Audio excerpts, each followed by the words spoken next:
Crushing it. All right. All right, who's ready to rock? Yeah. Yeah. Let me just sip my beer while I look to see who has to do the recap. Oh, Midas. It's you. I'll tell you who has to do the recap. Oh my god, it's me. Are you sure about that? You should look again.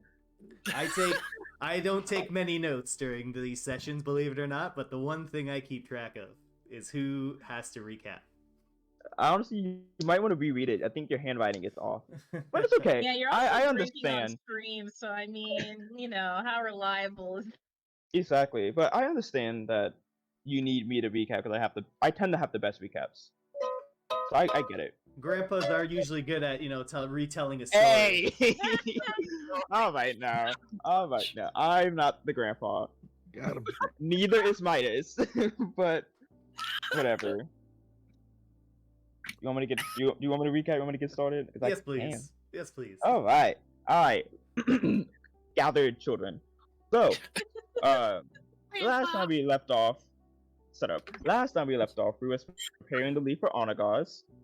We spent one session too long in the first and last output, so we were getting ready to leave. But as we woke up, we noticed that our Mallard, the original Mallard, was gone. He left us a note because they always tend to leave notes, and it was just basically saying he's leaving to go devour his brother because they have crazy ancestral beef or whatever. So that's a bit awkward, but we, kept it pushing. So we're getting ready to leave and set off on silly little Goldie, the lizard dragon thingy, and everybody's trying to finesse Midas at a few coins, which is kind of a bit wild, but he ends up paying for it anyways. In this process, we met Dragonista, the dragon drag queen. Say that 5 times fast. You can't. And we discussed and decided to take her along with us. In the process, somehow Midas became the next Mallard, which is also kind of wild because Midas did not like y'all, but it's okay. So we hop on silly little Goldie and skedaddle through the sands. Eladrin's having some weird panic attacks over it, but it's okay. Eventually, we attempt to rest, and while Midas was on guard with Zard, they was talking about low-key the trauma of people leaving them, but also not. It was kind of like a weird brotherly bond that didn't go that far, but it's okay.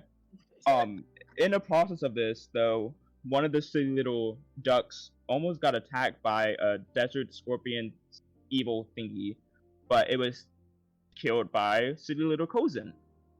And Kozin was like, I got you.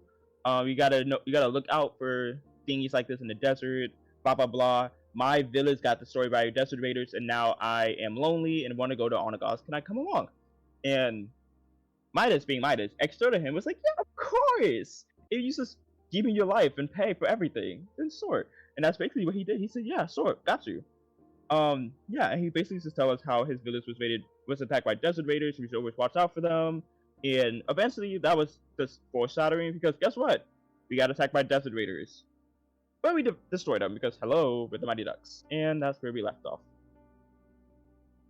Wonderful, loved it. Every minute of that was round great. of applause. Of course you did. Well done.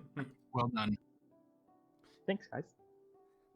Alrighty, so the Mighty Ducks and a few extra +1s. You guys are traveling the desert, and it's been a very eventful and sweltering hot day. The sun begins to fall, and as the sun sets, it meets the horizon and causes a beautiful orange hue to blanket the sky. With the sun vanishing from sight, you all feel the temperature begin to slowly drop, becoming much more tolerable. As you spend your day crossing the desert, the sight of never-ending sand may be playing some mental tricks on you all, because in the distance you can see a grouping of large stones and just above them the tops of tropical trees. Kozin points towards these stones and says, there it is, Kore, everyone, the Oasis. Shall I bring us over there? Yes, absolutely. All right. Okay. So Kozin pulls the sled over towards the direction of the large gathering of stones, and after a few minutes, he just pulls the sled just outside of the stones there, and he takes a piton out of his bag and hammers it into one of the stones and ties up Goldie onto it. And then he begins to light these multiple sticks of incense. And Zar and Midas, you've seen him do this before. And he places them in the ground, kind of surrounding a perimeter around Goldie and the cart. He then grabs his bag and he says, well, shall we head inside? Sure. Yes, it is, pretty hot out here. Am I still high? No, you're not. You guys aren't high anymore. God, does someone have some more? I'm fiending for drugs, man. Please, Eladrin, I know you got some more. Out of it. And she just kind of like smacks him on the back a little bit. Ow. Okay.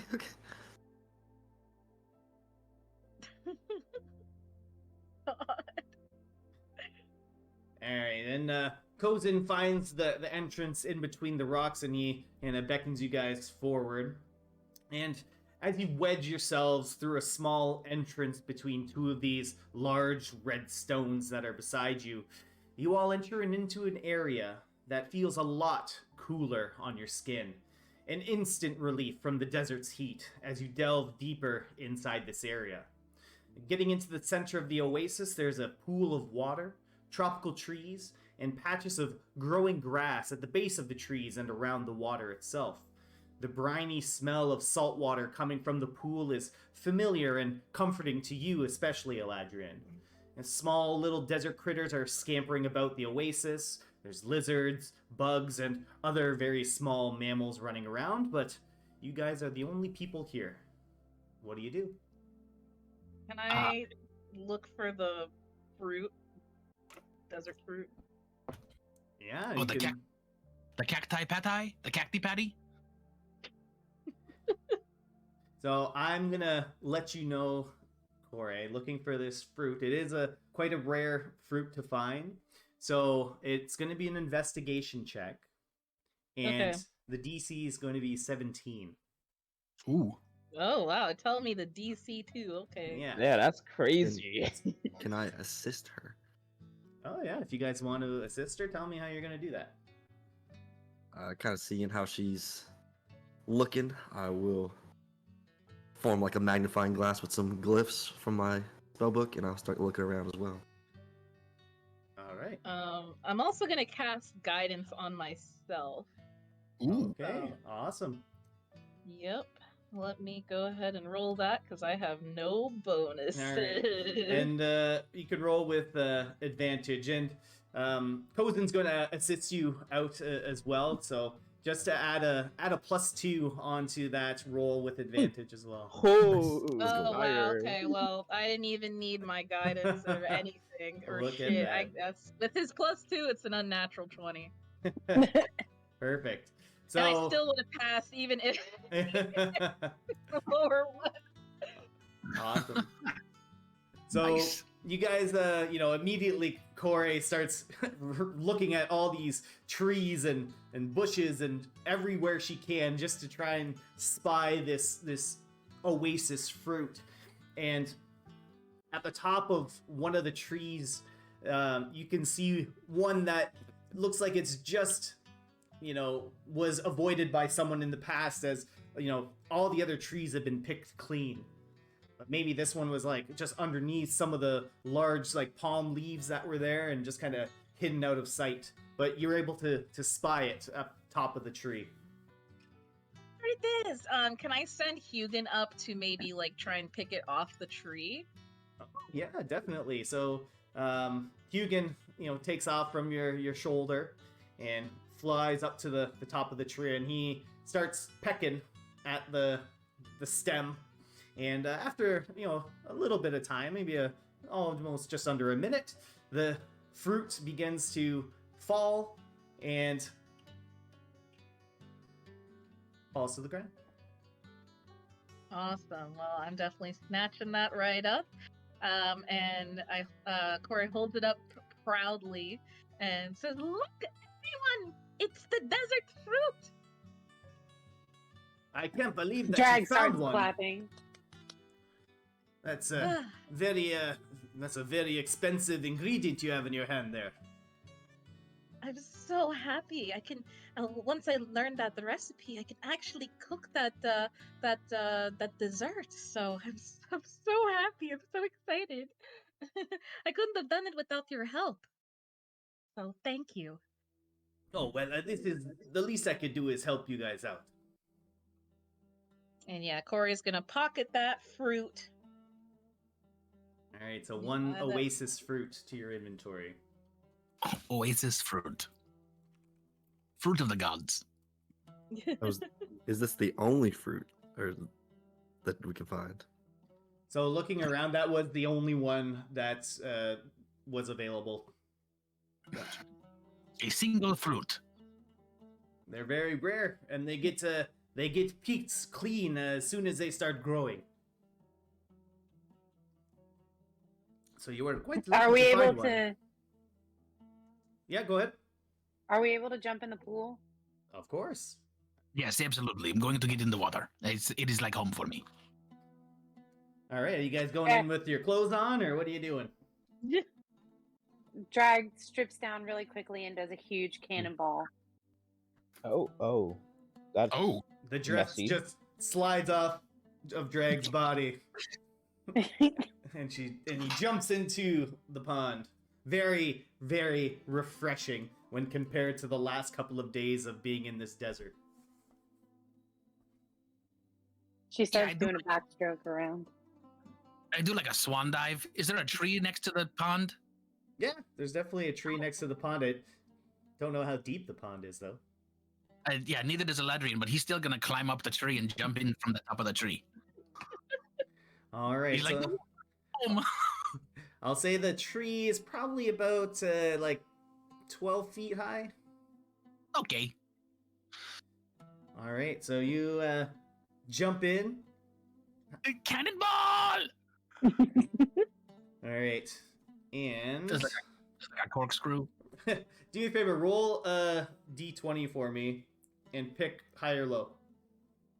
We're gonna go high because I got a 19.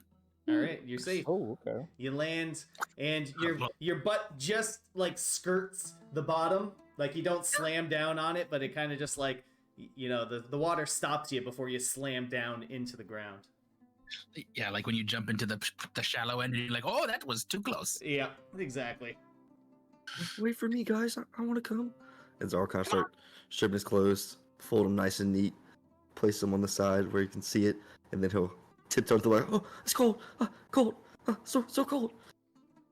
Oh, come on, the water's fine. It's cold, man. Let's go. Come on, join us. Let's go. It is fun in here. Ah, This is like home for us because we are the ducks, you know. This is the water. Jump in. You'll adjust quickly. My this. Mm. This. mm, My mm. I'm good. This. Midas is step away from the pond, watching as like the water fly up on. Like I'm I good. push Midas in. Roll a okay, Midas, roll a strength saving throw. Oh no! And you gotta beat let's say DC 13.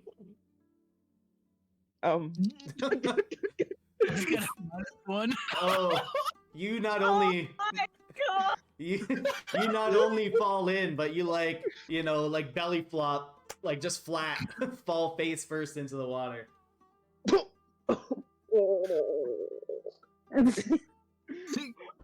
You know you Nice. love it. You forgot to take your clothes off. Oh.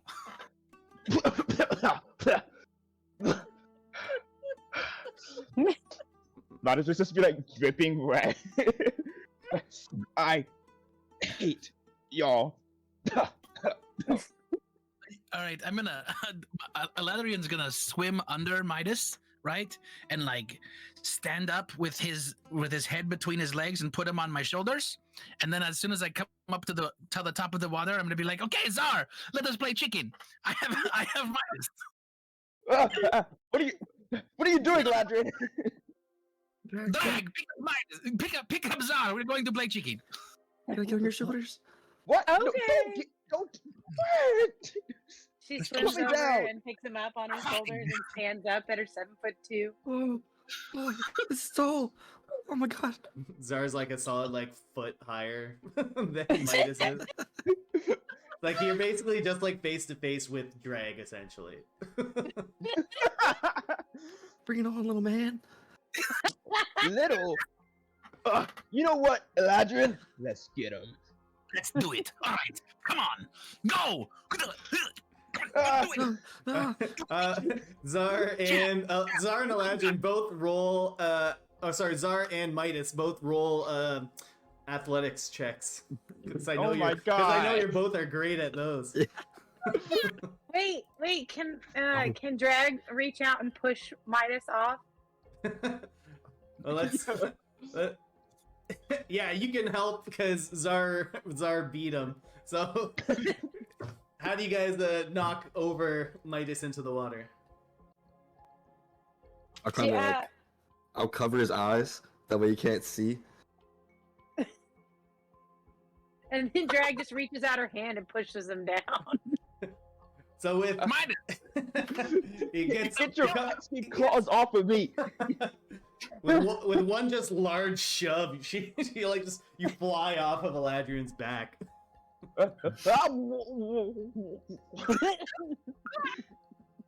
Victors!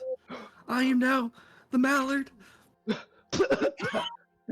This isn't fun. This isn't fun. What do you have killed our winning streak? We were undefeated before now, and now we are defeated. You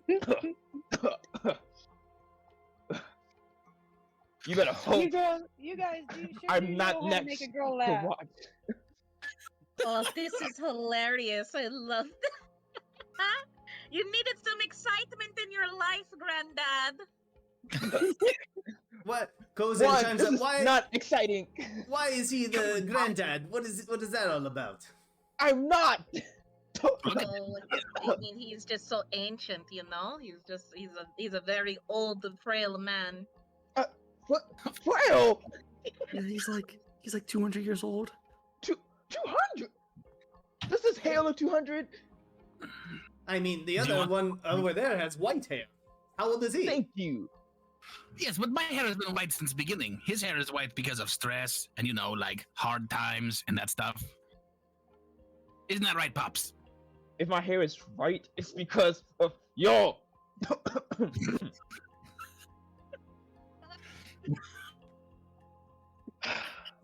Midas is gonna like attempt to swim out the pond. Just get me fucking out of here.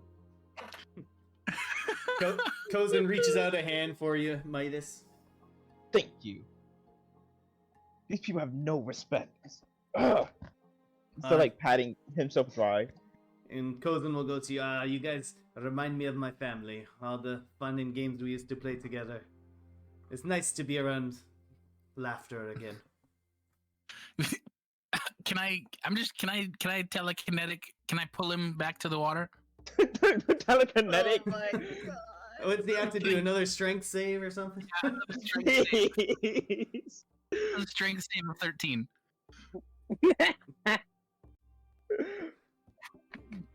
This is what you Midas, get, Grandpa. make that strength save, Midas. No. Ooh. No. Ooh. There you go. That's what you get for making us lose.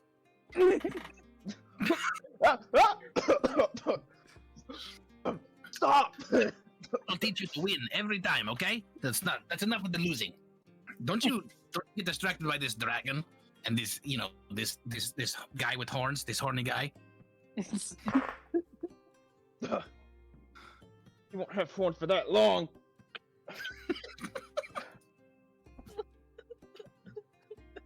Do you Guys, think we're picking on him too much, Eladrin?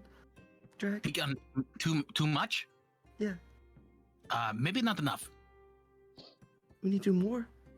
I mean, it sure wouldn't hurt. Yo, just like look at Midas. He has like the most intense glare. Like Midas is essentially a cat that did not want to go in the bath. Yeah. Basically. Yep. Corey, what are you doing while all these guys are roughhousing? Oh, she is relaxing, putting her tan on. Yeah, so the sun is still a little bit high in the sky. You guys are getting the last lights of the day, and over another few minutes or so, the sun has begun and finally set, and the moon is starting to rise into the night sky, and it's reflecting off of the pool of water in the middle of the oasis, and fireflies start to emerge and are periodically illuminating and giving off faint bits of light in the darkness. And Kozin reaches into his bag and he pulls out about 2 or 3 torches and lights them and kind of shoves them into the ground, the softer ground near the oasis, just as a little bit of light. And he says, "Well, this should be a great place to rest for tonight," he says. I agree. Let's set up camp here. If you say so, man, I'm okay with it because there is water here and not as much sand, so this is okay with me. Drag stretches really big with her eyes. She says, "I can sleep now." Are there any cooking ingredients around that I could maybe forage for? Roll a nature check. All right. Nature. 21. Ooh. Giddy dog.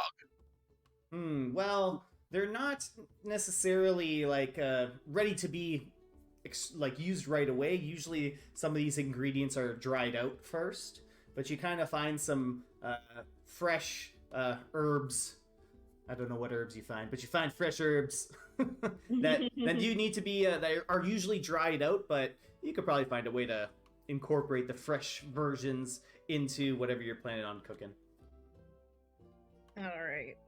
So we'll just say you find about three bundles of herbs, which will probably last you a cooking session each. What about sources of protein? Ooh. There are all those animals that. Yeah, roll a nature check again. 14. All right. So while you're not able to catch the smaller mammals that are running around, little things like some desert-looking rodents and rabbits and things like that, you were able to grab a couple of juicy bugs. All right. If you want to eat some bugs, you got some protein from bugs. I'll take it. All right, we'll say you grabbed you grabbed 2 real juicy looking grubs. Cool. Akin to Timon and Pumbaa when they lift up the log and they find the giant slug there. Awesome. Yep, she's definitely gonna make a meal out of those. All right. What about the rest of you? What are you guys doing as the night starts? I'm going to serenade Corey as she starts to cook the bugs. Awesome. Go for it. Give me a performance check. Oh, absolutely. See how good we're talking here. Yeah, if you're serenading me, the bar is high. We are going to cook the food. Cook the food in the desert.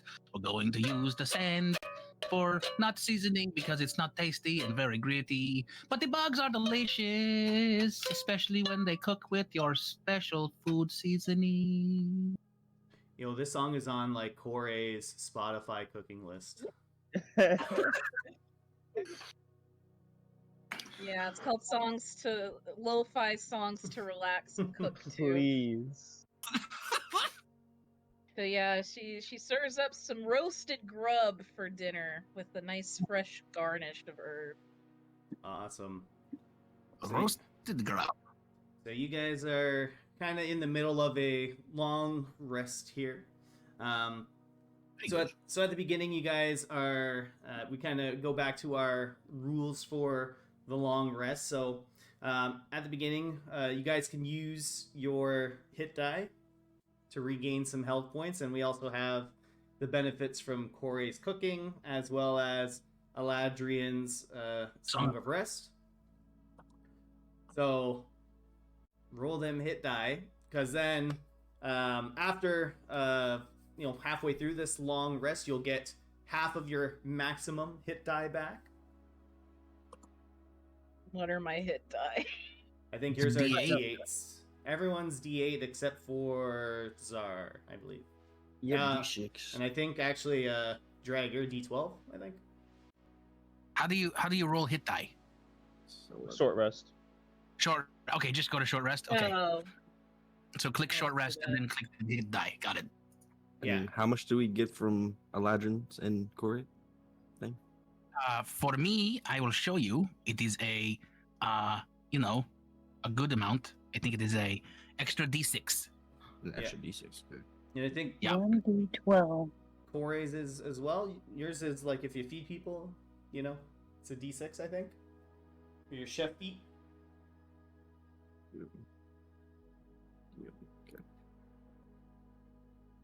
Fuck it, I'll roll another just to get max. Yeah, because using 2, you're gonna get 2 back. Plus, you have the Song of Rest and the Chef Beat. If Corey's using it, I should emphasize that. yeah, I am. All right. So +4, +2. Yeah, Okay. I need one more. So if you use 2, you get Damn. 1 back. So you have 3. No, you get half your maximum back. So Oh, okay, you'll get 2 back. Okay, cool. All right, I'm almost at full health. Perfect. Okay. Yeah. You also do. Good stuff. 11 plus 6. All right, so you're all just kind of eating by the torch light and the little campfire that Corey has to cook all the food. Is there anything you guys want to talk about? This is a delicious roasted grub, Cora. You have done once again yet amazing with the cooking. So very thankful to have you here. Of course. This is so juicy and succulent. So good. So I'll kind of be like laying on his back, kind of with his bowl on his chest, looking up at the stars. And I'll say, wow, did you guys ever think that we'd make it this far? I mean, look at this place. It's beautiful. Unlike anywhere else I've ever been before, so it's incredible. From a small cave to the mountains, and now here. Yes, for all the dangers of the desert, nights like these, with good company, really shows the beauty of this place too. So, like, what is if we look up into the sky here, we see the stars, right?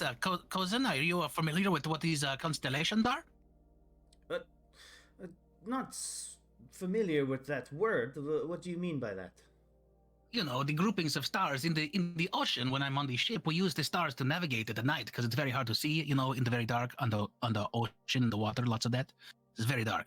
So, like, we use the stars to guide ourselves to the next, where we are going. So I'm wondering, here in the desert, do you use the stars to guide you?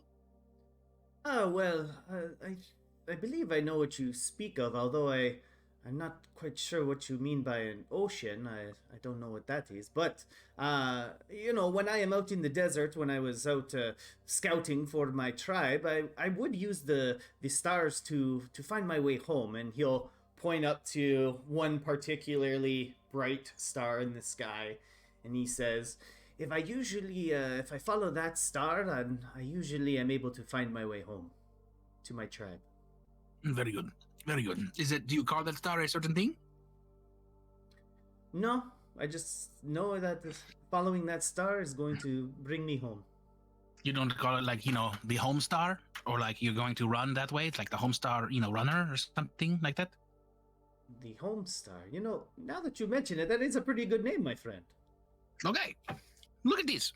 We have created a new thing together. We will put a plaque together, put our name on it, and say creators of Homestar. Very good, yes. And now, can you tell me what an ocean is? Yeah, so you see we are right now we are in the middle of the sanding white sea ocean. This is like what we are doing now is like an ocean of sand, right? So imagine this was to be flipped on its side, right? So it's no longer sand, it's only the water, right? So there is everywhere around you, everywhere you look is just blue, very dark blue waves, water, just like this pond. Like if you were to sit in the middle of this, and it was like that for everywhere. Oh, very, very interesting. I have a hard time imagining all this water everywhere, but I suppose maybe you feel the same way about the sand. Yes, for sure. Yes, this is my very first time to be on such a dry and deserted place. It is very different from what I am used to.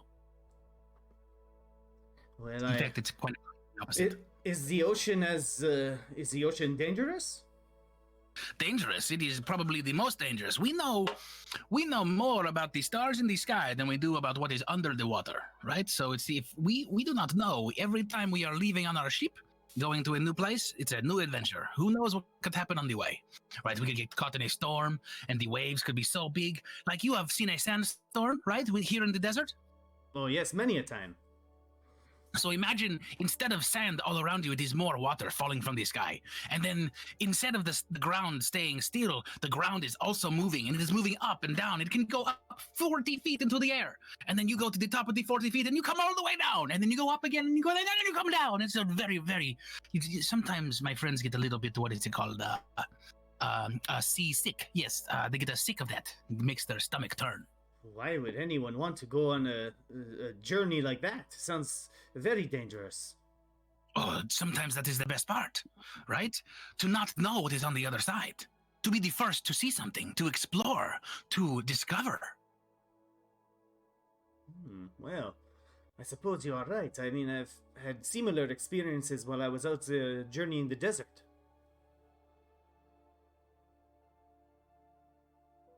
During this, Corey has like dozed off and she's just kind of curled up around herself, just sleeping. You can see her nose twitching a bit like a bunny's. Midas, what are you up to? Midas is kind of leaning over his soaked clothes, by the way, and she's just casting absorb elements on it, kind of trying to like dry it off as fast as possible. But he's just kind of like just vibing over there in his little corner. I love the use of absorb elements. Smart.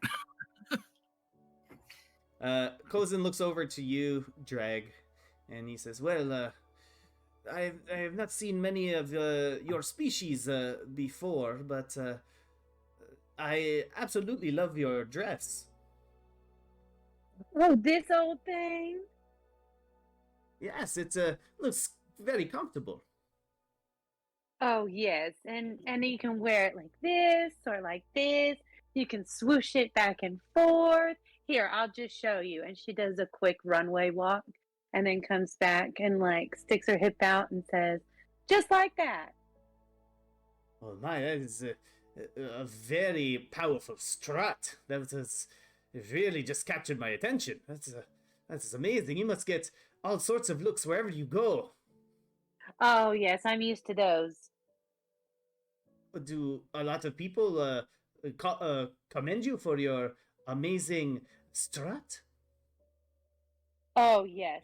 I'm very famous in my line of work, and I teach a lot of people how to do that very confidently.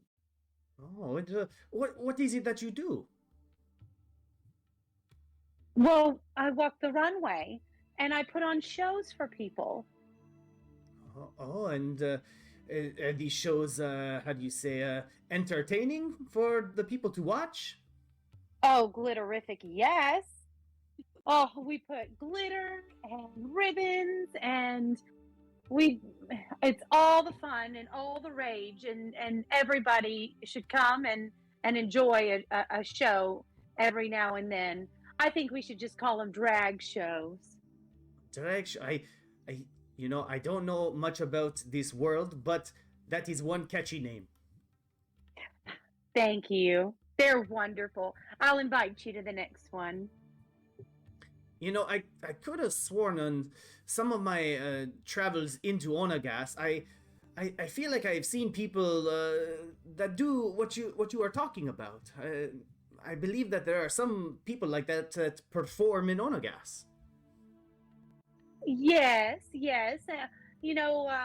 A lot of my drag sisters are from there, and they like to put on the shows with me. So I'm on my way to say hello, and you never know. We may end up on the stage together.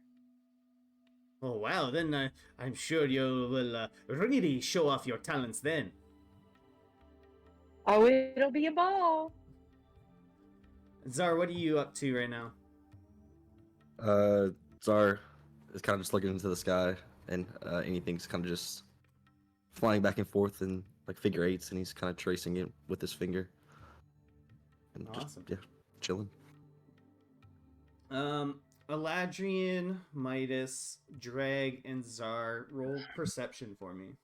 I Perception. would Okay. love to. Or can I I will roll it see- from anything? How about a 10? Yeah, you can roll with anything.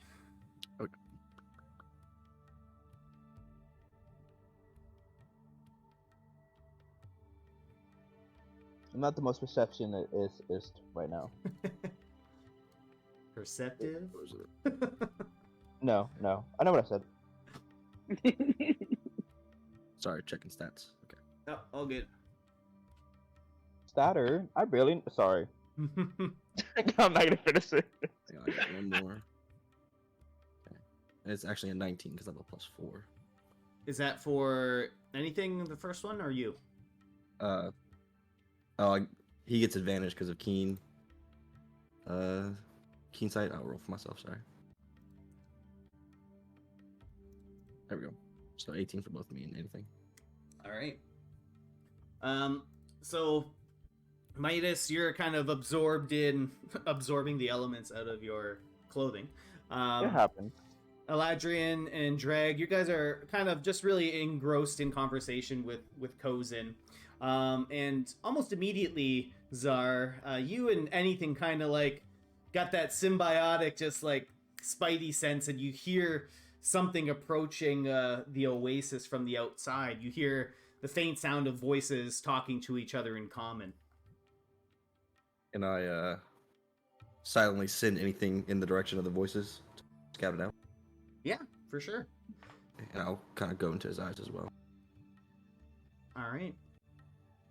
So you go into anything's brain, and flying high in the sky and in the cover of night, anything is pretty much almost invisible at this point to most people, and he flies through the sky without making any sort of noise whatsoever, and you see a group of 3 people on one of those sleds being pulled by a serpent, and they are pulling up to the Oasis. They don't appear to know that anyone else is there. They're kind of approaching from the southern east direction, which would be the way towards Onagas. So you guys kind of are at like the northern end of the Oasis where you guys came in, so they wouldn't have seen your sled there. Seeing that through anything's eyes, I'll kind of snap back and be like, "Guys, there's people coming. Should we hide? We should get ready to fight. We should do something. What do we do?" Azar, you're so jumpy. Calm down. But there's people. They're coming. Are they coming to us? Yes, through the other side from Onagas. Okay, well, do they look like they're going to attack? I'll snap. I'll look. Do they have like weapons and stuff? They do have some weapons, but they're not heavily armored or anything like that. They kind of just appear to be like commoners, basically. Just having a weapon on them for protection, for just traveling out into the desert. They're just grabbing their bags off of the sled, and they're beginning to make their way into the Oasis. Snap again. Oh, no, they just seem like normal guys. Might have been a false alarm. I thought so. You never know, man. We just got attacked by bandits. I mean, I guess you're right, but I mean, no, you're right. So now, after a few more moments, all of you begin to hear sort of like the crunching of leaves being pushed aside, and the people kind of stepping on some branches that have fallen to the ground. And they notice your camp, and they're a little bit shocked, but they kind of just politely wave their hands like, hello, fellow travelers. Sorry to interrupt. We didn't know anyone else was here. We're all awake, right? Yeah, only Okay. Corey is sleeping. Oh yeah, Corey's fast asleep. Okay. Well, I mean, this is not like we don't like own this or anything. It's not like you needed to know that we are here. There's not like a front desk. What Well- is it you are doing here? Well, we were just hoping that we could get a little reprieve from the desert heat by staying at the Oasis tonight. I mean, if it's not too much of a bother, we can just, if we're just gonna set up on the other side of the little pond here and maybe take a little dip, if that's okay. Go right ahead. We have space in our camp if you wanna join. No, we don't. No, Dude. sorry. Remember, we have somebody coming to take up the rest of the space in our tent. Who? I'm pretty sure I take up the rest of the space in the tent, honey. See, look, we have no space. Y'all can stay over there, like all the way over there. Yeah, I mean that's no problem. We weren't looking to disturb you guys or anything like that. We're just passing through. We're on our way to go see maybe you spoke to him before, Mr. Sapphire. Oh, no, never spoke to him. He sounds like a fun guy though. I hope y'all have. No, he's so not. much Not fun at all. with He's kind of Oh. really mean. Oh, He's like a grumpy cat, huh? He's a very Well- grumpy. Well, we were just on our way to deliver supplies to him. One of our regular runs. Supplies. what Would, type of uh, supplies? Yeah, what kind? Oh, okay. Oh, all right, guys. Let's. We don't want to mess with Mr. Sapphire's stuff, okay? I assure you, we don't either. We are just curious people. Simply curious. And Just curious. the one person that you guys are talking to, he kind of turns back to the other two, and he says, "Well, Mr. Sapphire might not miss a couple of bottles of wine, if you guys don't mind sharing with us." Oh, we Go are and sit going. down. You had alcohol. Come over here. No, Czar. Join the ducks. Pass it Join- around.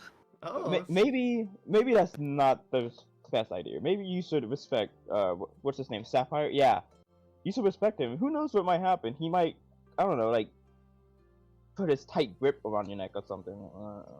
I wouldn't know. But you stay on that side. Don't uncork that wine, and definitely don't give it to the horned one. it's okay. I mean, I guess we'll just put it away then. But if you I don't know, maybe have water. I don't think you would mind about that. Water is a lot cheaper than wine. Not out in the desert, unfortunately.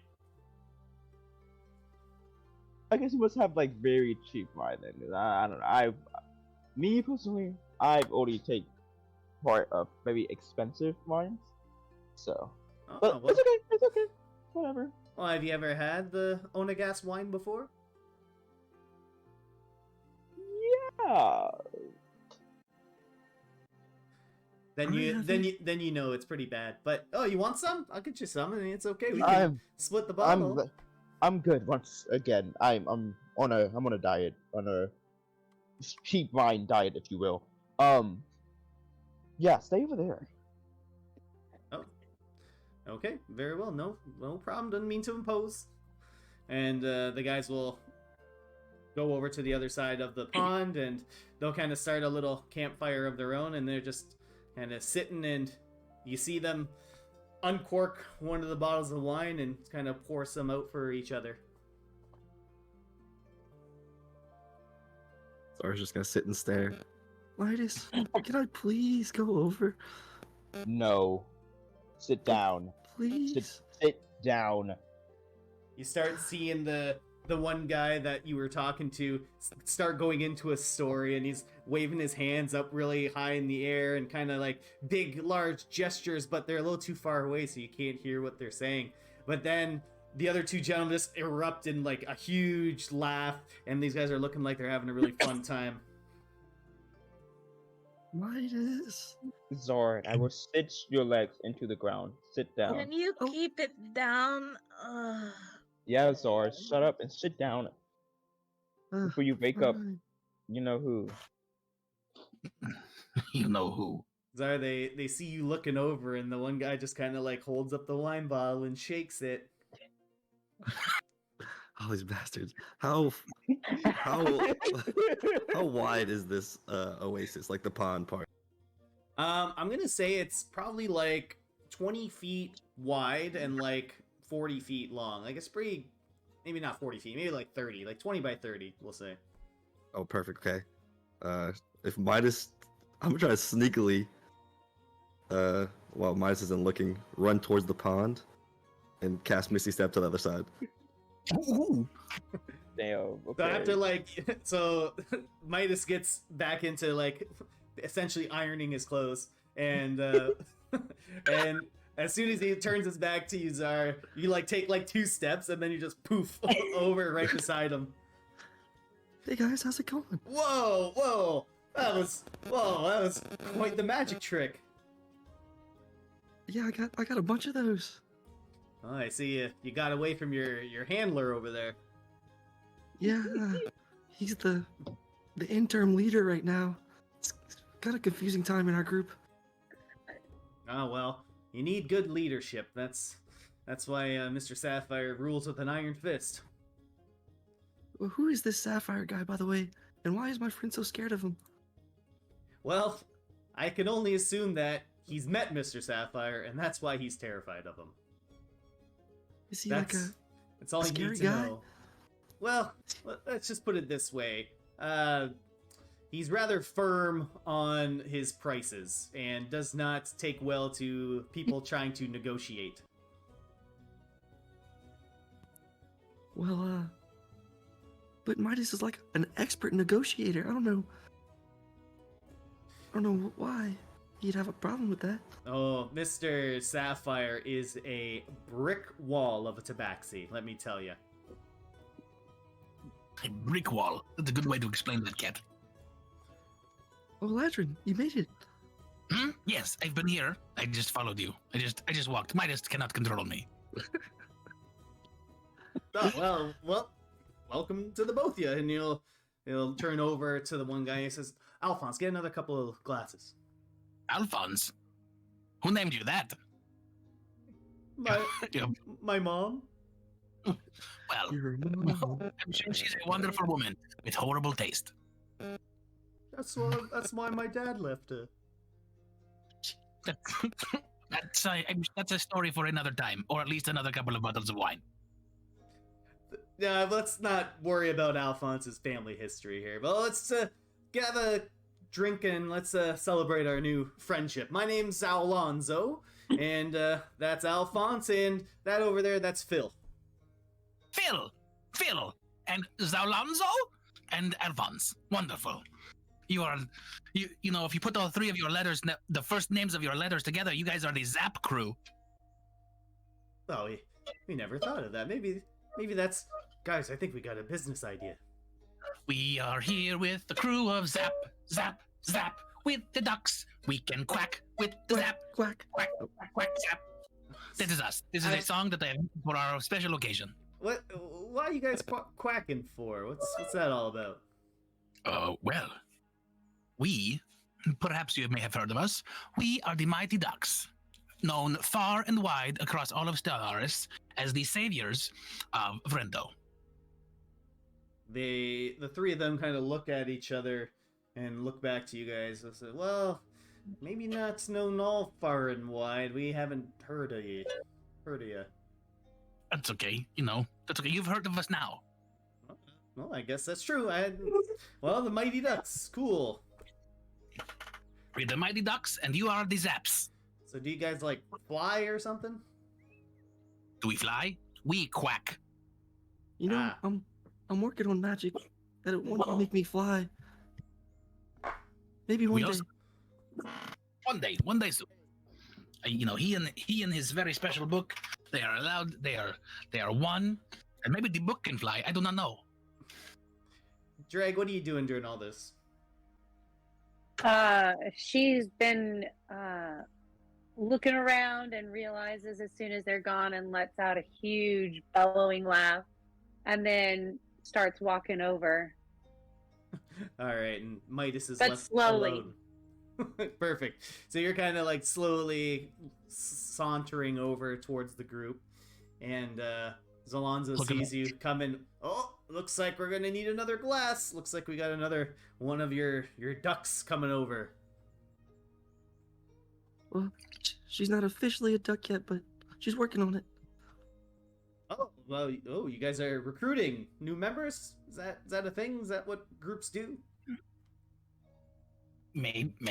Why? Do you need a new group? No, I think the Zap crew, as you so righteously called us, is I think we're doing okay. Okay, then no, we are not recruiting. Well, I only asked this because you said this one's kind of working on it. So, and here you go, and they give you a glass of wine, Drag, as you approach. And I say, thank you, but I am a queen, not a duck. Oh, well, here you are, my queen. And he kind of like does a little bow towards you as he hands you the drink. She takes it and she's like, "Ooh, I like you."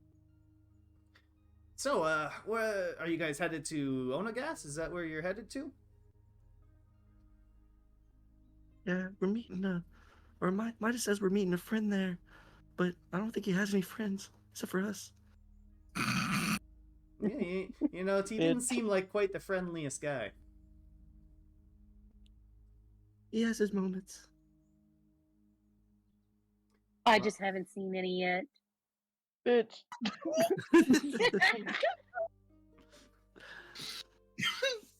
You're over there. Don't worry, once you crack that hard outer shell, it's a nice, fluffy, fun guy inside. It's a chewy center. Yeah, it just takes a lot of licks to get to the center, you know? 1, 2, 3. Only 3? Well, sometimes I just have to bite it. Oh my god. And that's why he has a metal arm. Someone tried to bite his arm off? Is that what happened? Yeah, that's the story I hear. Yes, I think it was. I think that's exactly what happened. Well, I guess there's all sorts all over Stellaris, I guess. Yeah, make sure when you get to Ferento, if you're going to Ferento, where are you going, by the way? Sorry. Oh, we're just headed to the first and last outpost, and we're trying to get there pretty quick so we can make it back for the feast or famine. The what? What is that? The feast or famine is... Well, I would have just assumed that's why you guys are headed to Onagas. That's why it's been so busy as of late. Oh, I just knew they were putting on a big show. I didn't realize it was a holiday or anything. Well, it's not so much a holiday as a grand competition. Oh, I love competitions. What are they competing for?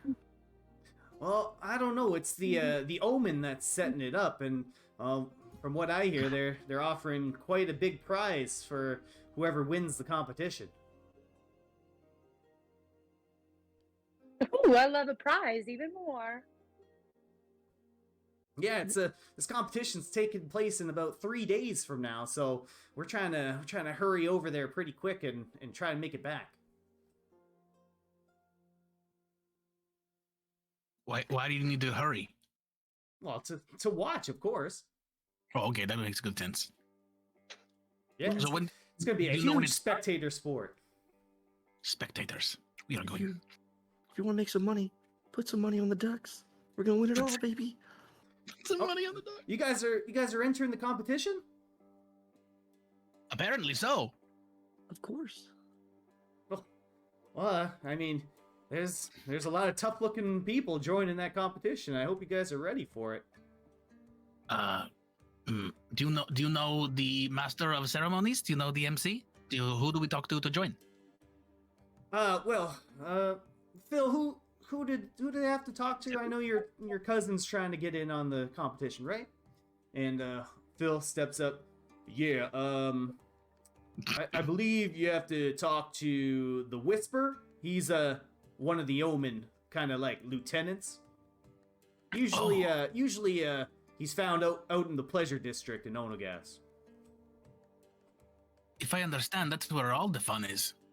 Well, there's definitely a lot of fun to be had in the Pleasure District. That makes quite a good sense. All right, so we are going to be looking for the Whisper from the Omen. He's a Whisper. Okay, so he's a very quiet person.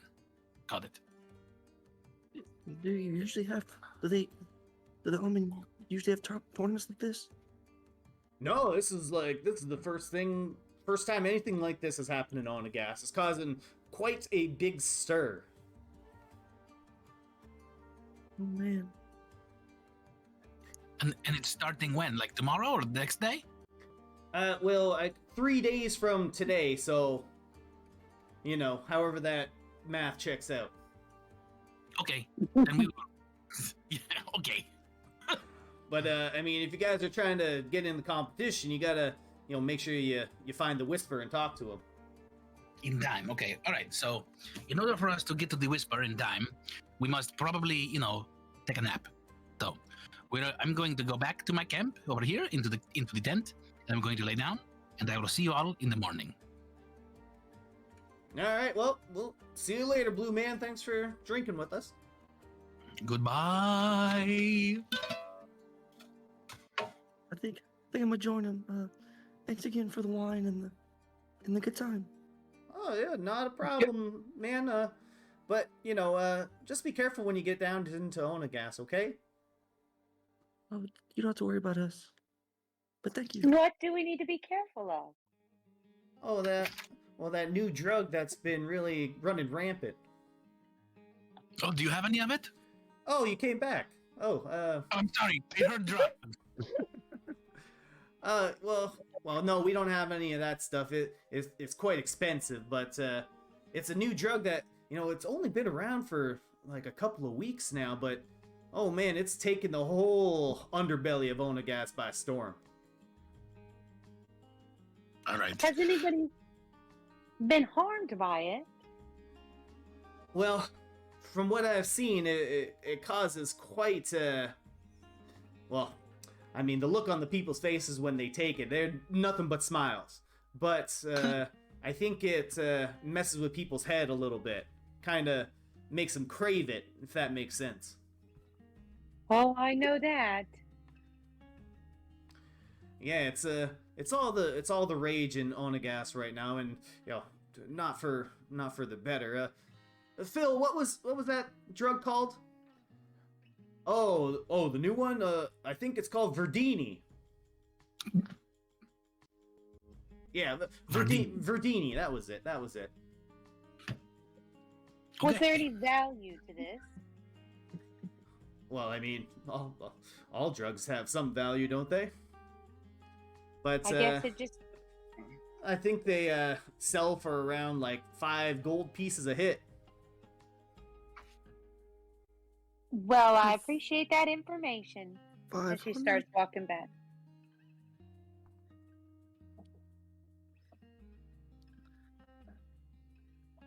Good night, fellas. As we walk away, Eladrian casts message to his Alfonso and says, "Hey, if Sapphire asks where the bottles of wine are, you tell him that it was Midas, okay?" Oh, he's kind of like, very much startled. There's a voice talking in his head that he hasn't heard before. And he says out loud, "Okay." Oh, good. and you guys head back over to your side of the Oasis pond and get ready for bed. And Kozen's already asleep, Kore's sleeping, and Midas, what have you been doing during this time? Midas is finally gonna finish, drying off his outfit. He's gonna turn around and he'll be like, and see, Zara, and that is why it's very important to dry off your clothes after they get wet. Zara? Ah, shit. You see them like across the at the other camp, just like having a good time. I don't got time for this. Midas is gonna get up and climb into his camp, kind of like muttering under his breath how he's just talking for quite some time without realizing Zara was even there, and how he's not gonna be responsible for a drunk child. Perfect.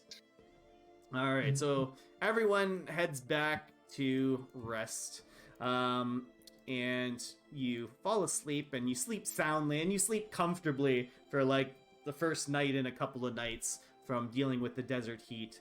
And so as part of our long rest rules, you guys have recovered your hit points, so the long rest completes, and you guys get your spell slots back. Woohoo! Yay. All right, and we start waking up to the next day. And as you all begin to wake up, Kozen is already up and kind of stretching, packing up the torches, things like that.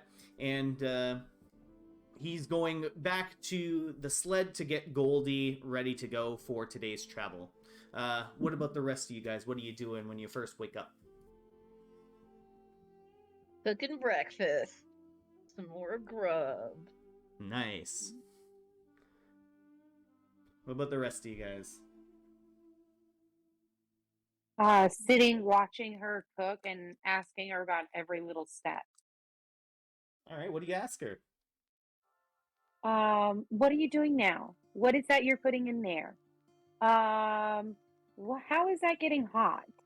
How do you know what temperature to get it to? Seasoning the grub. I'm adding some herbs here, just a little bit. They're quite fresh. Usually you dry them out, but we don't have the time for that. But the flavor is still there. It's just gonna be a little different. And what were the other questions that you had? We're getting this so hot. Oh, the fire. That is right there. How do you know? How do you know what the temperature is? It's hot enough for it to start cooking. See here, look. Oh. You turn it. I'm turning it on this skewer here, and I just rotate it evenly to make sure that the heat disperses, right, and evenly. You don't want it to be too burnt on one side or undercooked on the other, things like that. So yeah, you just do this. Drag keeps nodding along as if she knows what all the words mean too. And yeah, eventually Corey finishes cooking the grubs, and they are all nicely grilled, have a nice like crisp to them. And yeah, she just serves it to everybody. Who doesn't love crispy grubs? In the morning. Yep. Zara, what are you up to? Zara's just kind of by the fire looking across the lake, with his book open, kind of scribbling. Being like, book, how's it going? Good morning. Oh, hey, buddy, what's going on? I'm still really confused. Do you actually sleep? Well, I like to give the illusion that I sleep. It's kind of Gotcha. like more realistic that way. Yeah, you're like a real person. Yeah, I try to give myself a little bit of personality, otherwise I'd just be a book. No, book, you got all the personality. No, you got all the personality. No, you do. No, you do. I'll just keep going back and forth with. Who haven't I given special treats to? Because I have 2 more. I believe Eladrian and Midas got it, yes, last time? Yeah, I got it last time. Okay, was so correct. Czar and Drag are gonna get it this time. All right, so that's 2 temporary hit points for each of you. Yep. And Oh, thank you just for so much. future reference, I think you said the chef feat you get a 1d6 hit die, right? Is it a D8? I don't know. It's What a is it? d8. Okay, Yeah. it's a D8. So just so you know. But yep, Eladrian's is a yep, y'all got D6, and then Kore's is a D8. There we go. Mm-hmm. It's in the We old get brain those now. for those temp HP. Does it like stick with us until like forever? Does it go away? How does that work? Temp HP usually goes away when you take the hit, or you have like a, I think it's a short rest or a long rest. You can, reset some. Gotcha. Okay. Eladrian, Midas, what are you two up to? I don't know. What are we doing? You're waking up. We are waking up. Okay, so yawning for one, and then I'm gonna kind of ignore everybody and go over and pet Goldie. All right. So you kind of slink through the brush to exit out of the little entrance that you walked into, and you see Kozin. He's currently getting everything ready for Goldie. He's kind of like strapping him up. He's picking off the little sticks of incense that he laid down. He's pulling off the pitten from the wall, and he says, "Oh, Eladrian, my friend, you come to help me?" Yes, I was wondering, does Goldie here need to be like, groomed? Do I need to like brush her? Do I need to like get the sand out from between her toes, her little webbed toes? What? Yeah, I was just going to come to help and see what happens. Sure. Well, these desert serpents, they love the sand between their toes. Not like us. We hate the sand in our toes, but these desert lizards love it. But you know what they really, really like is when you kind of scratch them under the chin. Under the chin? Okay. Yes. Goldie, come here, you beautiful bitch. And Kozin will kind of go up with you. So roll animal handling with advantage. Oh, with advantage even.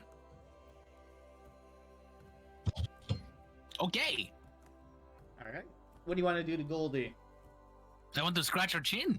And I want to do it a lot. Not to be like, you love this, don't you? You are the loving of the scratches. You see Goldie's back foot start kicking. Can I kick sand in Midas? He's far away. Please. Goldie's like outside of the giant boulders. Like you couldn't like get her inside the oasis. Got it. Okay. Yeah, totally. I'm totally oblivious to like myself not being like next to the water anymore, and just enjoying this time with Goldie where it's actually working and we are becoming friends. Perfect. And Kozin kind of says to you, it's like, well, whenever everyone else is ready, if we leave pretty soon, we should probably get to Onagas by nightfall. Sounds good to me. Hey, everybody! Let's pack it up. Come on. It's time to go. Cousin says we have to leave now if we want to get there before dark. Come on. Midas, what are you getting up to? Midas will already be packing up the tents and nodding along like, yes, I agree. We should move. Corey, Yeah, what were you Corey's gonna do? packing up. Yeah, she's just gonna say to Ladrian, I'm surprised you're so eager to get back in into the sandy desert. It's Well, not why that I'm would you remind him? It's that I'm eager to get out of it. Yeah, she just packs up and hops in. All right, Zar, Drag, what are you guys doing? Drag picks up as much as she can carry and heads over there and is like, okay, I'm ready to go. And in as much as she can carry, Zara's a part of that. So I'm just kind of sitting on her shoulder. Still writing the book. Zar's getting fireman style carried over. That's right. Shoulder. Uh, Thanks, Jack. Anytime, little one. All right, and as you know, as Zar's kind of like getting bobbed up and down as Drag's carrying him, Zar, you can see that in the far distance, Zalonzo, Alphonse, and Phil, they're just like sleeping soundly. They're pretty much like drunkenly passed out, and they're just snoring quite loudly, but they look pretty happy. Is there an unopened bottle of wine that I can see? No, you can't see any. It looks like they drank what what they deemed appropriate to take from Mr. Sapphire. Gotcha. Okay.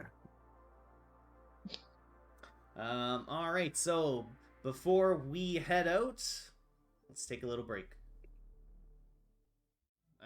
Zara, you here? Yes, sir. All right. Midas is here. No, I'm not. All right. They're He's here in our hiding. hearts. It's almost like I can still hear his voice. Please. He's here in our hearts. All right. All right. So you guys are all getting ready to depart on the sled. Hosen looks over to you, Corey, and says, "Would you like to drive, Corey?" Yes, Ooh. absolutely. But of course, and he hands you the reins to take care of Goldie, and he hops on the back with everyone else, and with a snap of the reins, you guys are off on your final leg of the journey towards Onagas, and there's 2 days left until this feast or famine competition. So setting out on the final day of travel, the temperature once again rises with the sun.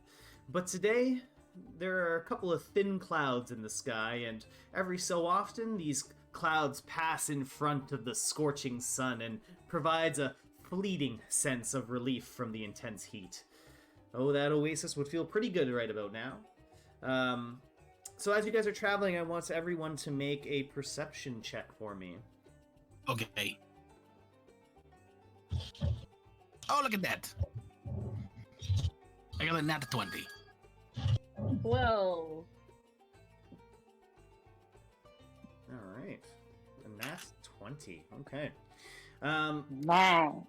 So as you guys are traveling down the dunes, up and down, Kozin is able to spot a grouping of rocks that are kind of close together. And he points over in that direction and kind of nudges you, Corey. And he says, "Do you see those rocks over there?" Oh, yes, I do. And he says, "I think that might be a sand beehive." Oh, no, and I am swerving right past that, and yeah, Oh. she just. Well, I mean, if you want, we might have the chance to collect some of their honey. It sells for quite a bit of gold in Onagas. You could add it to your cooking. Money. Oh, we really need the money. Okay, all right. Eladrian, you go in first. Okay. So it is still a ways away, so we need you to get a little bit closer to it first. Yeah. I imagine like once they do get closer, Yeah. she's like, "You go." So as you guys are getting closer to this little grouping of rocks, you begin to see multiple dead bees on the ground, and these bees are about 5 inches long, and some of them are currently half buried from the blowing sand. And as you get closer, you kind of start to hear a large humming sound as you get closer to these rocks. I don't know if there's any honey there. I think we should just pass over it. Well, we're already here, so we might as well go in. Nope. Nope. He says, Unless "It's you want to check it out, I'm not getting out of here. well, no, you don't have to leave, Corey. That's okay. Let's Midas, you're a brave man. Let's go check out this sand beehive. Maybe we can get some of this honey to sell." No, I'm good. See what I'm hearing. It's too expensive to clean this, and honey is not gonna work. No, but I heard the Ladrin would love to. Oh, okay. Yeah, so I guess it's me now. Yeah, and Adrian, this I'm telling you, this honey really sells for a high price. We should try and get some if we can. Absolutely. Let's go, man. Let's go. Are you going with me or is it I'm going alone? No, of course I will go with you. Okay, then let's do it. Can I come too? Oh, of course. The more the merrier. Drag, what are you All right. doing? Oh, I'm standing right here. Fair enough. Yeah, you guys are a good distance away. The bees should not bother you. But let's go in, guys, and be careful. Be So- careful. I see what you did there. Be careful. It's a good one. Oh. Way to go. I made a funny joke. Hilarious. You made the funny.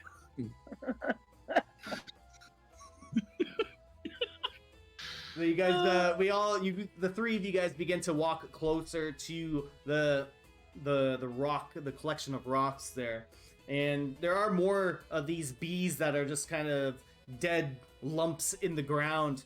And as you approach, you start to see some large winged wasp creatures kind of emerge from some of the holes in the stone.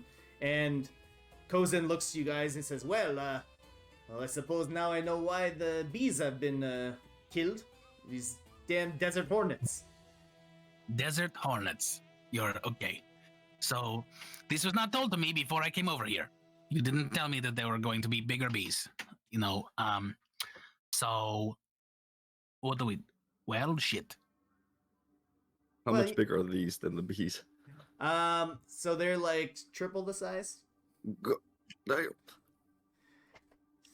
And the bees, or the hornets, I should say, notice your group approaching, and they begin to hover and fly and head towards you guys. And I want everyone to roll initiative. Nice. Hey, Even the yo. people in the car and they're in the sled. I mean, Yeah. We Okay. will arrange. I'll arrange it appropriately before we start. God damn, I got a 24. That's all you need. Hot Damn. diggity. Got dog, got dog, got That's diggity so dog. cool. Alright, so we got. We got. And then. Ori's about to light them bitches up. Now we shall go to. Here. Dun, dun, dun, dun. Dun, dun. Holy shit. Those are some big bugs. Yes, so some large bees come at you guys. Oh. Okay. What did everyone roll? I got a nat 20 plus 4, so 24. Alright. That's 7 I- for Midas. I have rolled a 10. And what'd you get, Czar? 17. Alright, 17. Midas. What did you get, Midas? Sorry? 7. 7. And Elijah, you get 10? Yes, sir. Alright. And. The bees! Not the bees! The bees. Alright. Das bees. Das bees. Das bees. Good. Das Boot. Alright. That's your God, that's an old one. That's an old Throwback. one. Oh, broken lizard. And okay. Fantastic. Alright. This one got. Okay. So, top of the round. Corey, you're up. Cool. Lighten those bitches up with let's see, some scorching ray. Scorching them rays. Yep. Which ones you shooting for? All of them. Just one at each, or Yeah. Yeah. Oh well, no, just all three at the purple one here. All right. So let me do that. Oh wait, that was the damage. Hold on. Okay, the first one's a 9. Damn. Okay, 11 and 15. All right, so one of those hits. Okay, I'll take that. I'll just take what I rolled for The 6. Yeah, the 6. All right. So your scorching rays fly towards this one wasp, and it's able to evade 2 of them, but the third one is able to strike it and leave quite the scorch mark on it. It looks pretty messed up already just from that first attack. All right, and yeah, I'm ending my my turn there. So. All right. Next up, it is this big wasp over here. So it's going to fly over to you, Eladrian. Oh. Going to get Okay. here. Actually, I gotta. And it's going to try and sting you. It's going to try and take its stinger and attack. Do your worst, B. 23 to hit. Oh shit. It did its worst. All right, so you take five piercing damage, and I want you to make a Constitution saving throw. Okay. Oh boy, 8. Oh. Ooh, so you take another 5 poison damage. Perfect. Yeah, perfect. Yeah, another 5 poison damage. My favorite. All right, and that's its turn. Czar, you are up. Okay. First things first, I'll just send anything up into the air, out of Woo! harm's way. Anything flies up, and also Kore and Czar, anything and Hugin share your initiative, and they can, Okay. you can tell them to do whatever you want them to do. Gotcha. Okay. And kind of seeing that Eladrin's in harm's way, I'll kind of step over to him. I'll get behind him. I'll touch him on the shoulder and be like, okay, man, you like to sing and open your mouth a lot, so I got something for you. And the book opens up, and he start building a dragon's head out of glyphs, and the dragon's head will float up and land on top of Eladrin's head, and it'll be a blue dragon's head, and Ooh. I will cast Dragon's Breath on it. So it's like a dragon's helmet, kinda. Okay, cool. So what does it need to do? For his action, he can choose to. Oh wait, I didn't mean to do that. Ignore that. All right, you trying to I'll read that, okay. link the spell. Yeah, so you touch one willing creature and imbue it with power to spew magical energy from it, provided it has one. Choose acid, cold, fire, lightning. The creature can use an action to exhale energy of the chosen type in a 15-foot cut. Each Ooh. creature in the area must dex save. Wow. So you basically have Dragon's Breath, Okay. and it's Electric Breath. Electric. Very cool.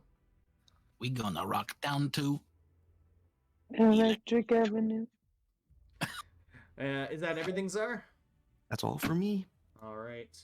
Next up, it is this half-baked wasp over here, and he's going to rush down towards Kozin. Stinger forward, thrusting at Kozin, and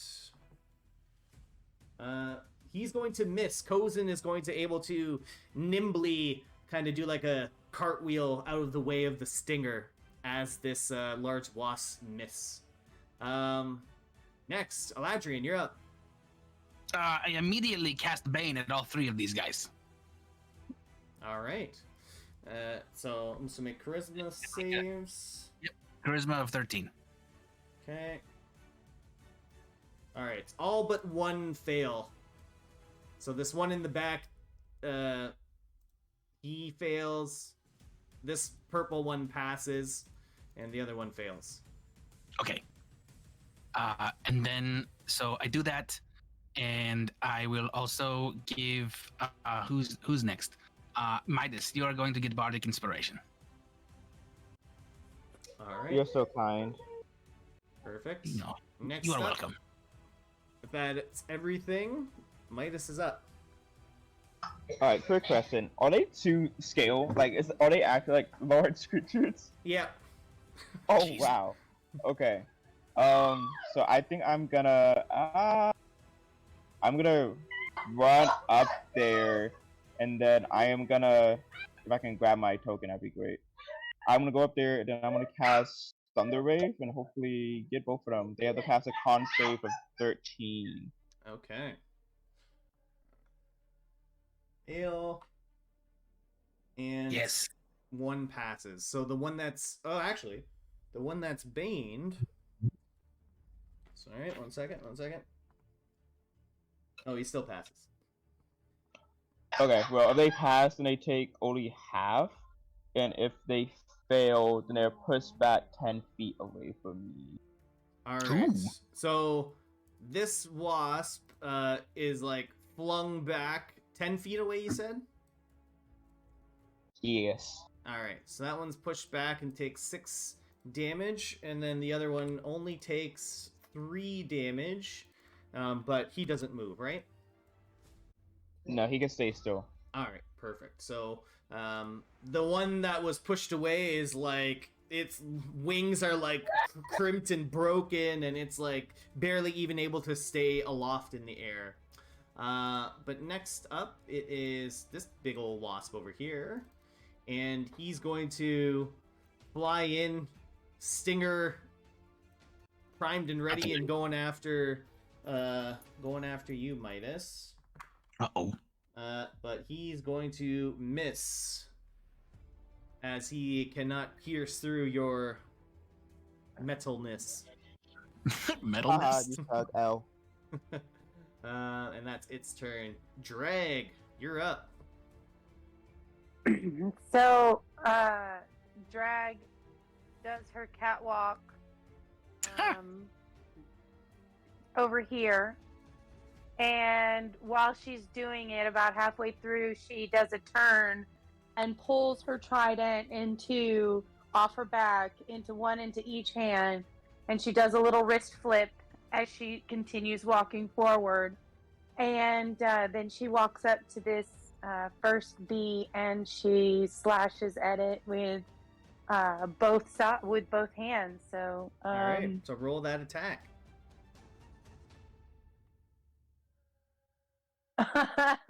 Well, yeah. So how do you want to kill this thing? Man. Welcome to the She's game. like, I told you I didn't like bees.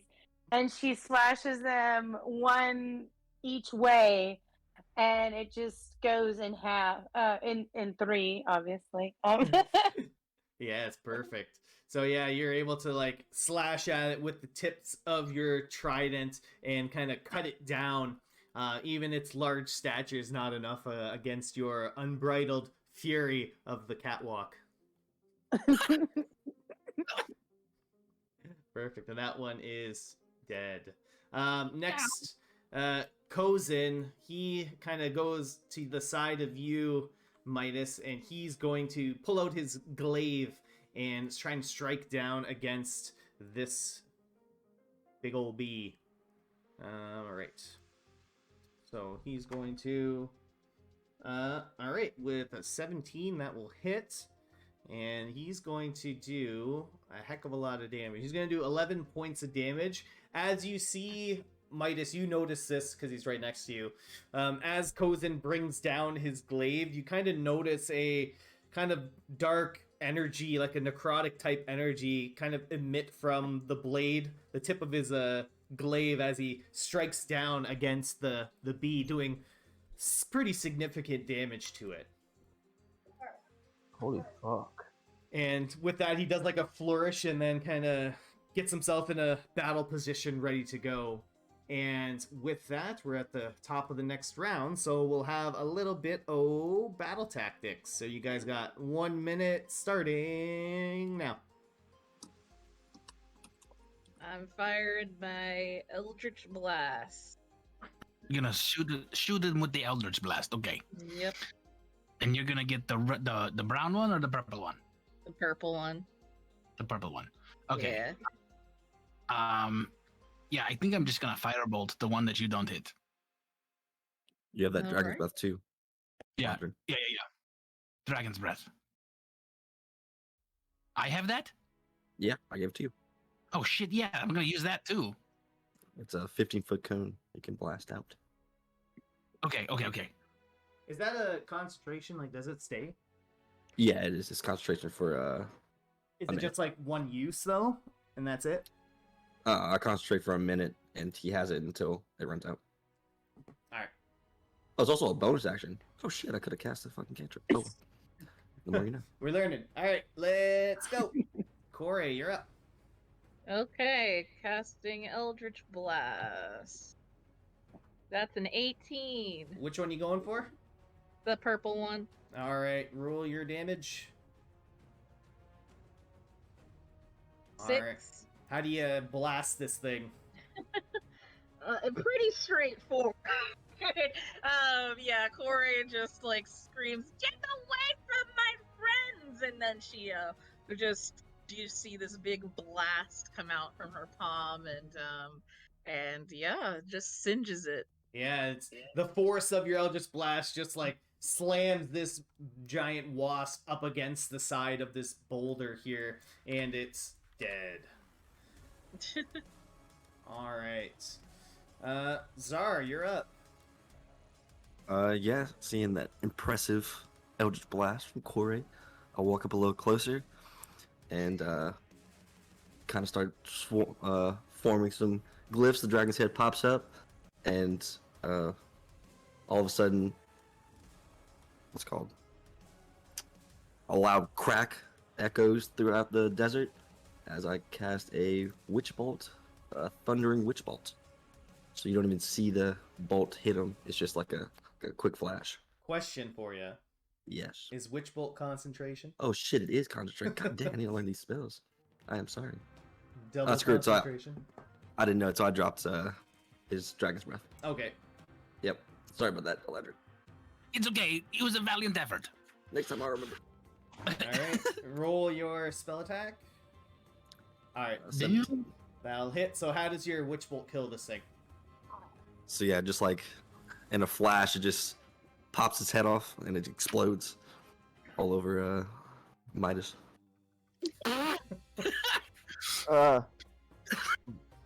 Wow. Poor Midas. Oh, So- Thankfully, Midas has his armor of gleaming, so it comes right off. Ha!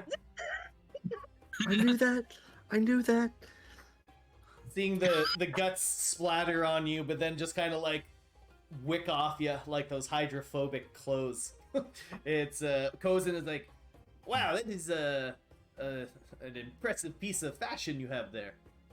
Thank you. Impressive fashion. Can you go get the honey so we can leave now? What did you say, honey?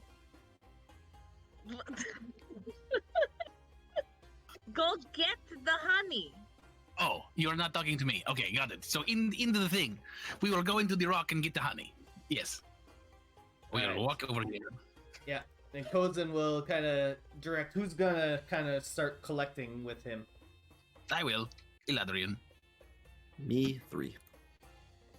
All right, perfect. He he pulls out a couple of vials in his bag and do me a favor, Zar and Eladrian, just do a little bit of rollies for me. Roll Okay. D20 for me. Okay. Rollies, roll. rollies. How about the 13? Fuck. All Got right, it. Eladrian, No. roll a D10 for me. A 10. Yes. That's an 8. This is the one. A 5. Right in the middle. All right, perfect. Okay, so as you guys begin collecting this honey, Kozin pulls out 5 vials, and he says, "Here, use these to collect the honey." And after a couple of minutes, you guys are able to successfully get 5 vials full of honey. It looks like the wasp ate the remainder of it, and you're not able to get any more. Damn. But Kozin comes up to you and says, "Yeah, I told you guys, this sells for a really pretty penny. When you get into Onagas, be on the lookout for buyers for this stuff. It's a very, what do they say? It's a very sweet tasting, and it goes with a lot of desserts and things like that." Save a vial for me. We'll see how much it costs first. Yeah, we I actually need didn't collect it for my any. cooking. You didn't even want to come over here. And now that we have it, now you're wanting it? Well, yes, duh, you got it. Well, we will see how much it is worth. Maybe we can sell it and buy something that's different for your cooking. You know, who knows? We don't know what it's worth. It could be worth a gold. It could be worth 20. It could be worth some platinum. Who knows? But I'm sure I'll need it for this desert delicacy, which could go for a lot more money. Good point. You know, you have a good head on your shoulders there. Can Drag collect the stingers from the bees as like poison darts? Sure. Roll me a nature check. That is genius. Yeah. That's really genius. Poison darts. All right, you're able to harvest one of the stingers successfully. And it's kind of primed with poison. Now you can kind of use this almost like you can like throw it and it will like, you know, as a dart basically. And it'll do some additional poison damage. You'll do an extra D6 of poison damage. So a D4 for the physical damage and then a D6 for the poison damage. So as you guys are kind of collecting things and talking, Pozen starts to kind of lean his ear towards somewhere in the desert, and he grabs a hold of your shoulder, Eladrian, and he says, I think we're about to have some company. Company? Like, you know, like we're going to like set the table for dinner company, or like we better prepare for a battle company? The second one. And Okay. you guys begin to hear some war cries going on as some of the magic and spells that you guys were casting has alerted people to your presence. And coming over the dune, you see a group of raiders on a sled, and 5 of them hop off and draw their blades. And I need everyone to roll initiative. God. Hey, yo. Two combats, 18. Nice, Eladrin's go. Coming at them. Come on, motherfucker. Fight me on this. Yeah. 20. Let's go, Drag. Come on. Yep.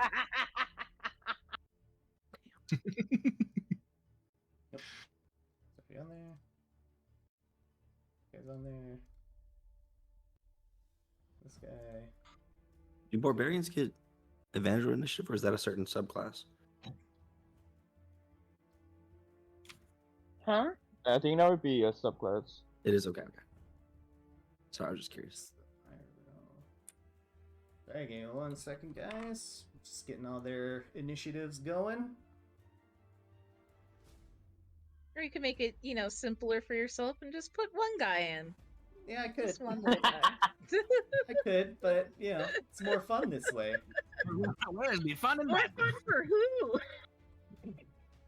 For me. For me. Oh, man. For me. 5 brigands, bandits. Oh, the sand bandits. You are here. Alrighty. So, top The of... Sandits. The bandits. So, Zara, you're no longer concentrating on spells. It's been a few minutes, so it's probably been like over 10 minutes since you guys dealt with those wasps. So these guys pull up on you, and with that warning, Eladrian, you got enough time, so you're gonna act first. Okay, so there's, what, 5 of them? Right? Okay, so the 5 of them. And I don't know anything about it is. Let's see.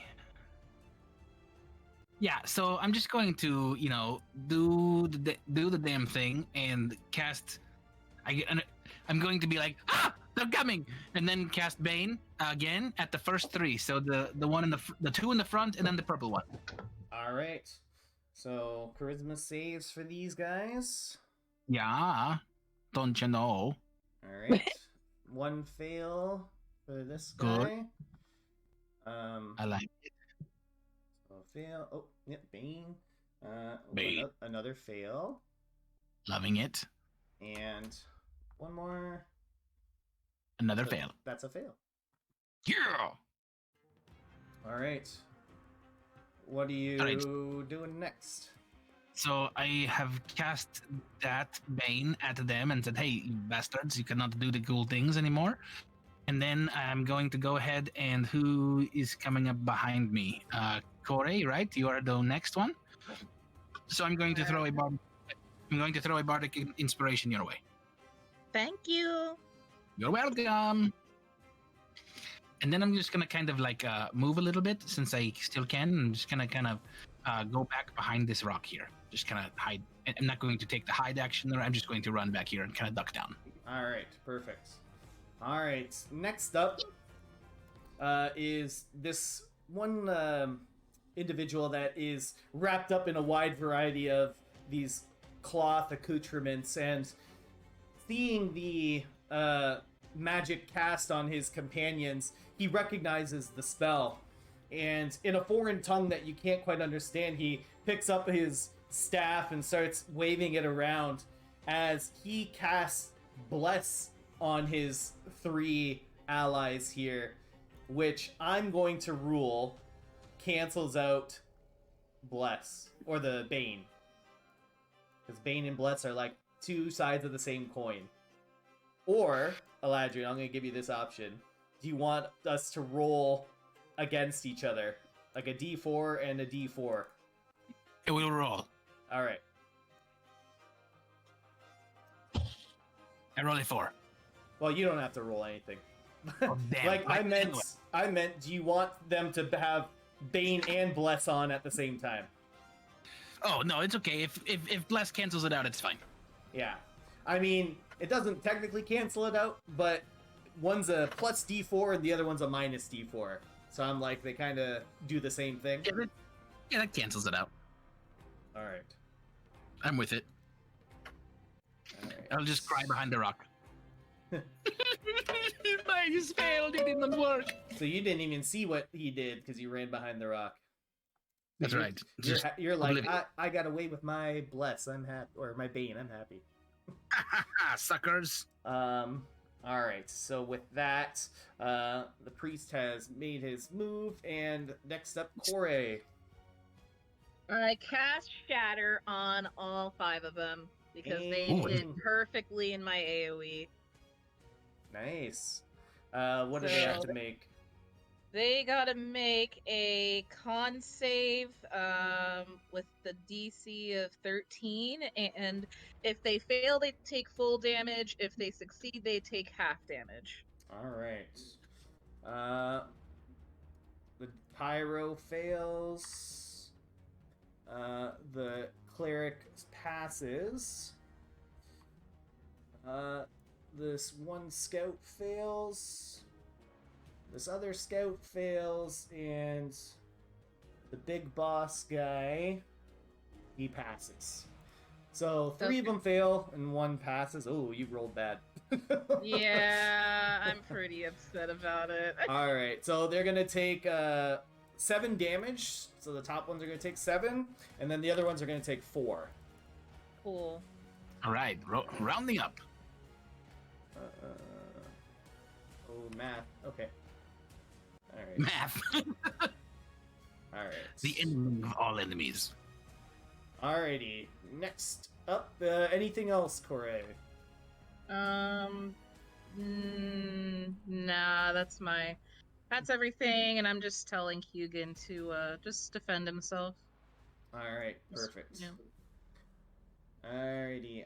Next up is this guy over here. And I'm just gonna get rid of that. Thank you. I was trying. No I don't know how to. So Oh, this. oh. Sorry, go ahead. Sorry. So she can use my bardic inspiration on her damage roll with magical. Oh, I forgot. Damn it. It's too late. Yeah. Next time it is okay. I'll, use We will it, do I'll it. just use it next time. I'll use it on my Eldritch Blast. Yeah. Good Alright. reminder. Good reminder. All right. A little So this one scout in the back, he's going to shoot at. He's going to take his little short bow out, and he's going to make 2 attacks, and he's going to try and shoot. He's going to try and shoot at Czar, and he's going to try and shoot at Drag. So the first shot at Czar, 18 to hit. 13, 14, 15, 16. Yeah, it hits. Yeah. All right. Yeah, damn. So you take 5 points of piercing damage, and Okay. Drag. Ooh, that's a natural 20. Oh. God. You're gonna Okay, take that hit. you're gonna take 10 points of damage, Okay, sharpshooter. and that's That's going to be unlucky. I see you now. and that's gonna be his turn. All right, with that, Czar, you're up.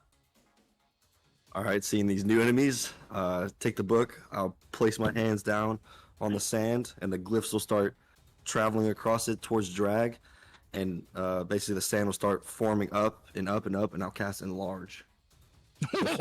Just a giant Oh boy. sand monster dragon. I'm also gonna And say basically- that this little scout moved over to the side too. All right, so you cast Enlarge. So that makes her. So the target's Big. doubles, yeah. So she's large, and you get an extra D4 on your damage if you hit Drag. Okay. 14 feet tall. She's pretty big. Giant woman. I was about to quote that. Feels up, queen. And I'll move away. Kind of behind the rock too. Okay, Drag, you got this. Take care of him. A giant woman. A giant Giant woman. All you should be is the one who gets to see a A giant, giant woman. woman. All right, so this guy over here, he's going to. Let me just get my old ruler out here. All right, he's gonna run up a little bit, and as he runs, Midas, you can see that he's igniting something off his waistband, like a black sphere, and he lights the wick and he hurls it, and it kind of lands right behind Kozin, kind of right here. And I need everyone. Let me see. So within about 10 feet of this area here. So Midas, Kozin, and Eladrian roll dexterity saving throws. Oh, see it. 9. It is probably not good enough. Oh shit. 9, 10, and alright.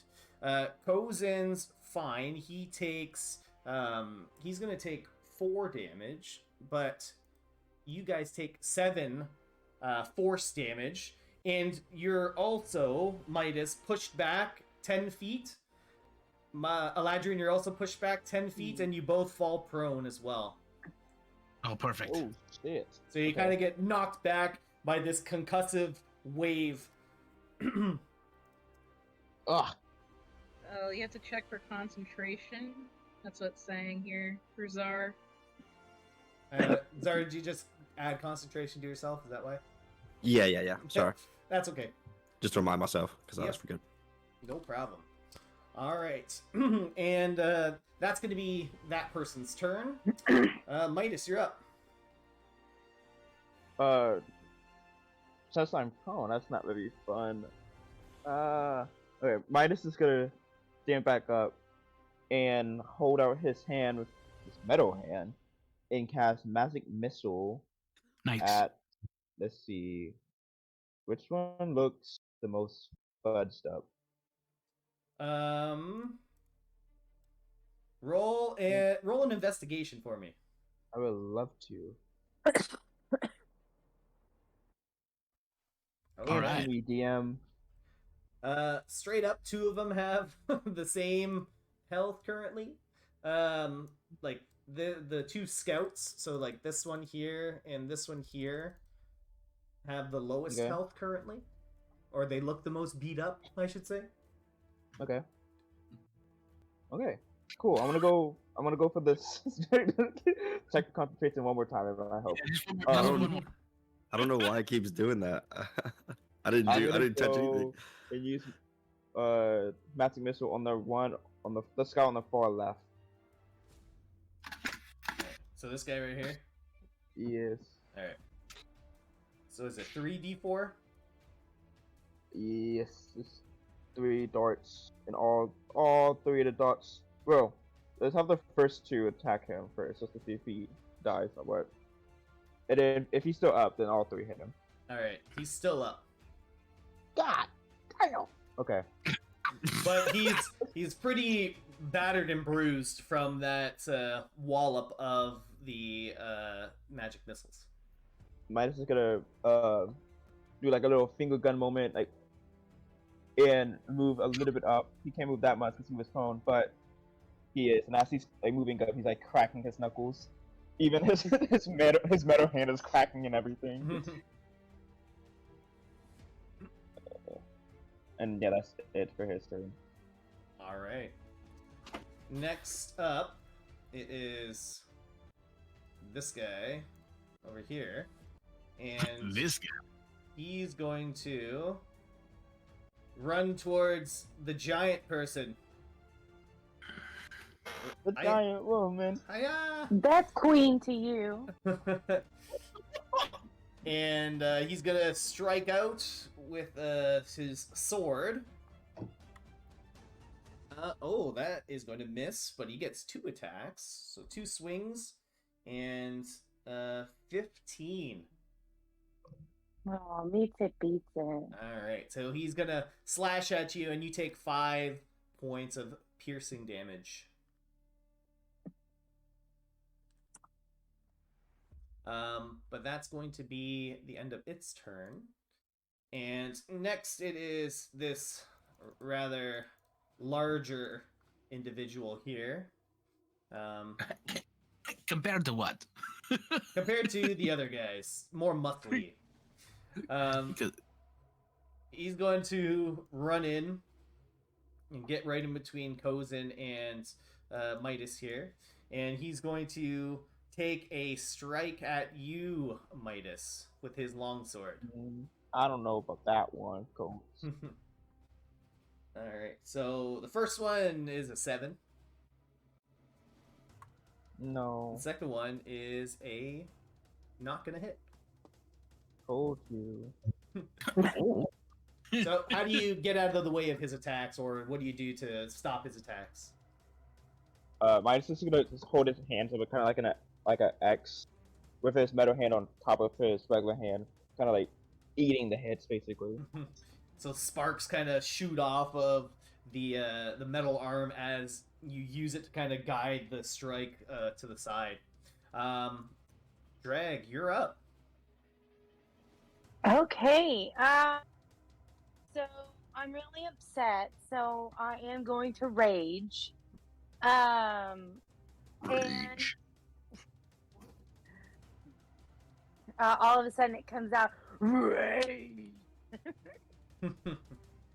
And then I am going to attack with my 2-handed trident. And All right, which one you going for? the one right in front of me, All right, the Twi- one who's been pushing me around. Yeah. all right. 21 will hit. So roll a d8. I think +5 because you're raging. Are you using your trident as a whole, or are you using it as 2 of them? 2 of them. Oh, okay. Roll then. D6. Yeah, 2d6 +5. Plus- Plus what from the large 2? A D4. Oh, damn. Yeah, you fucked this guy up. How does Did I roll the right one? Let I me didn't. see. I'm Let me so see. sorry. That's okay. Yeah, so you're just gonna next time you'll just roll 2d6 for the damage. So you can kind of like hit the d6 button twice. Or yeah, you can do that. Okay, I got that one. All right. Well, you kill him. So how does the enlarged drag kill this guy? And what happens when you rage? I'm just curious. I was trying to find that again. So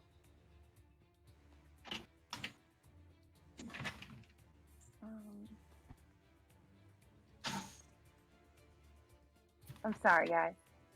No, you're good. Take your I time. got a little lost. Here we go. While raging, the first creature I hit with an attack on my turn has disadvantage on any attack that isn't against me.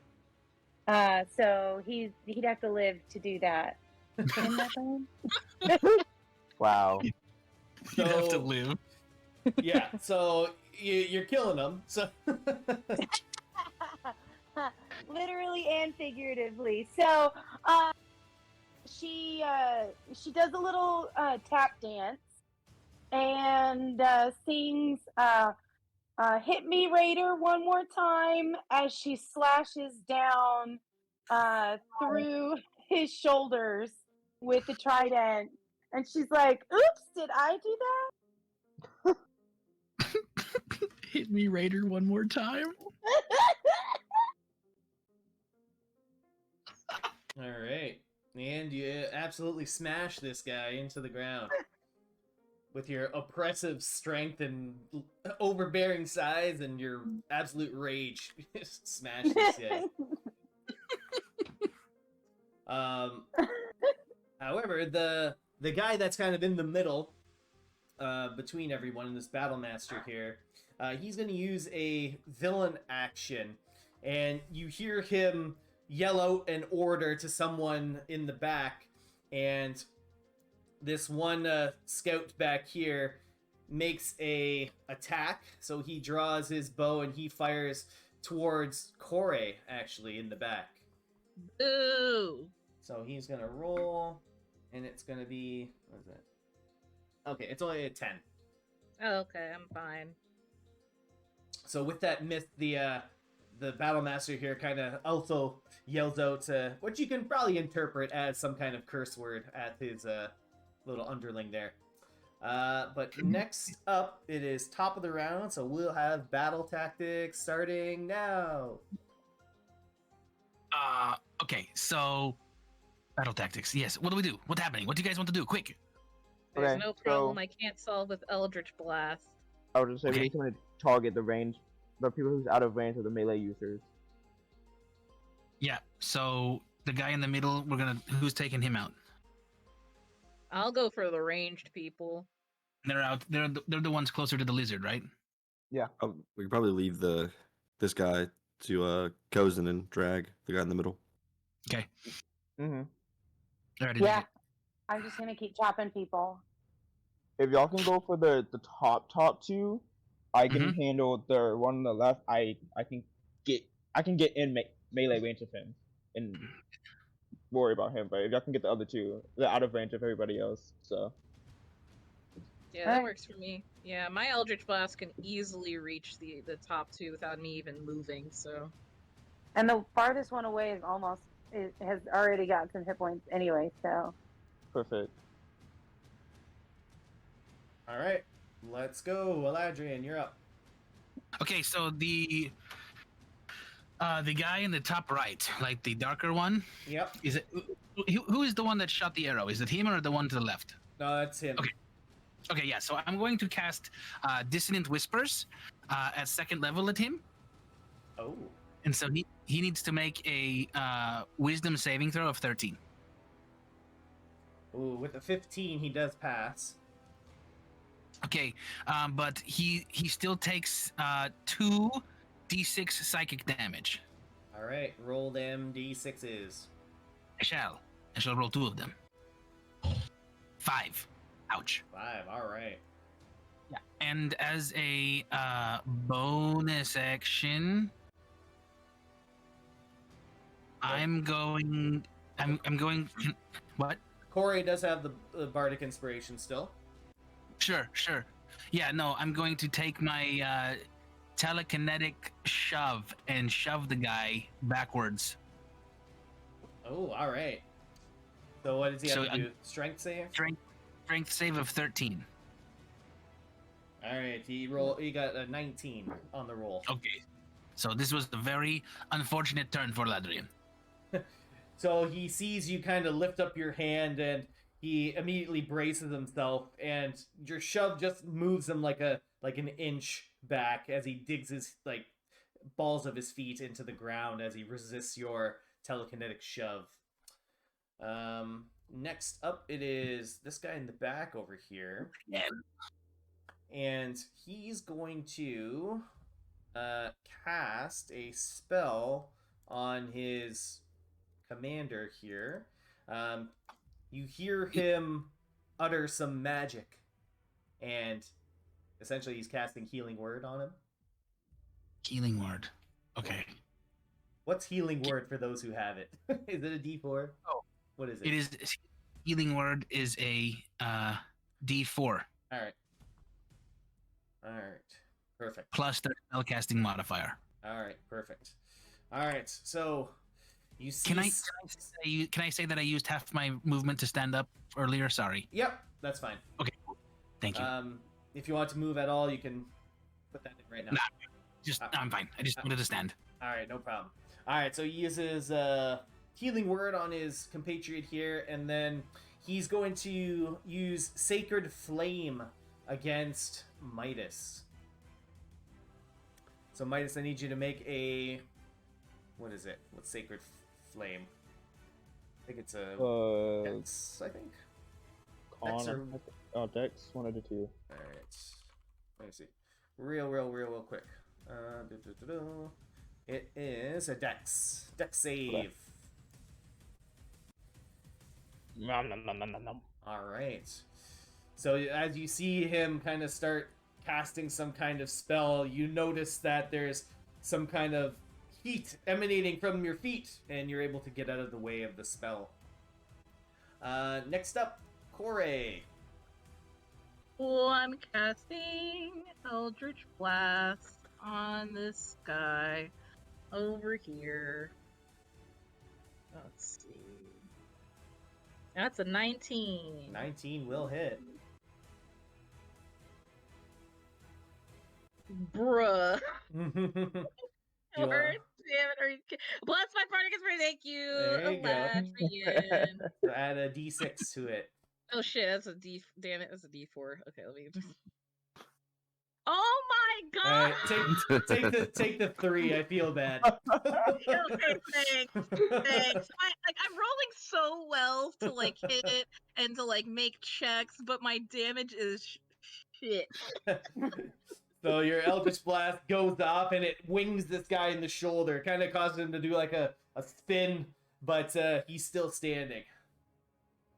He's still standing.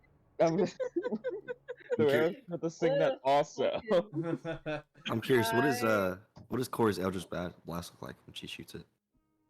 That's a good question. It's basically just a reddish green kind of shimmering blast, I guess. That's the best way to... If Midas was to cast it, it would be the Oldrich Blast. Okay. You're not funny. Alright. Corey, anything else?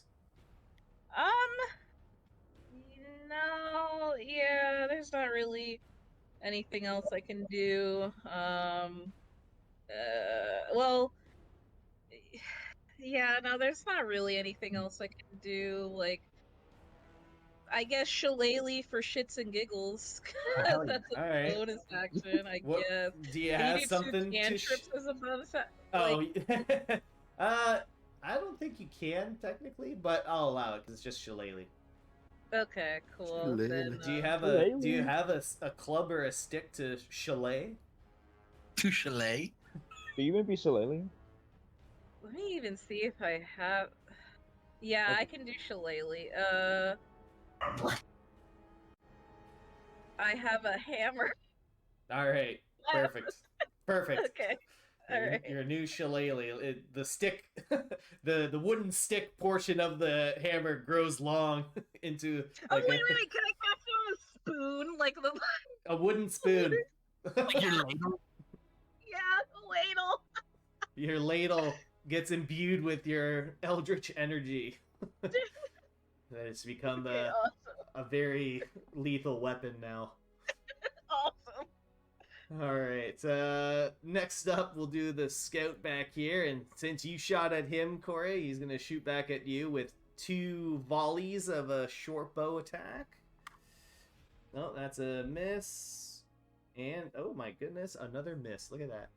Yes. Oh, I was so scared you were gonna say, "Ooh, a nat 20." Oh I my was like, god. "Okay, I'm dead. Goodbye." Alright, and that's gonna be his turn. Zar, you're up. All right. I'll kind of start making my way over here. Kind of peek my head around, see the 3 guys. Like, oh, okay. And I'll hop out and I'll start casting a spell, but I'll hold my action until Midas goes. Okay. Alright. Oh, Next up. Oh, I gotta put homie in here. Got Cozy. What's up, homie? I was like, when is Hosen going, bro? Why is he still up? All right. So next up, it is this guy, and once again, he's going to move up a little bit closer here, and a little bit closer, and he's gonna lob another of these explosives, and he's gonna try and aim it to see if he can hit everyone here. So let me see. All right. Perfect. So he can hit 3, you guys. Hey. So he chucks another explosive bomb right in between Midas, Drag, and Kore. So I'm going to need all you guys to make a dexterity saving throw. Oh, goody. And I think you get advantage, Drag? Something. Something, barbarians. Something. Danger sense, Danger sense. advantage on traps or stuff you can see. Yeah, so you got advantage on this dexterity saving throw, Drag. Alright, it's a 17. Alright, it's minus 16, 17, and Drag. Ooh, An 11. 11. We're very dexterous on this side of the desert. Alright, so Drag, the concussive blast knocks you back and you fall prone as this concussive wave. It's even in your enlarged state, it still packs quite a wallop. You also take 7 force damage, and you're pushed back 10 feet from where you are. Midas, you're also knocked back 10 feet, and Kore's knocked back 10 feet from like this epicenter here. Okay. And you guys take 3 damage, and Drag, you take 7.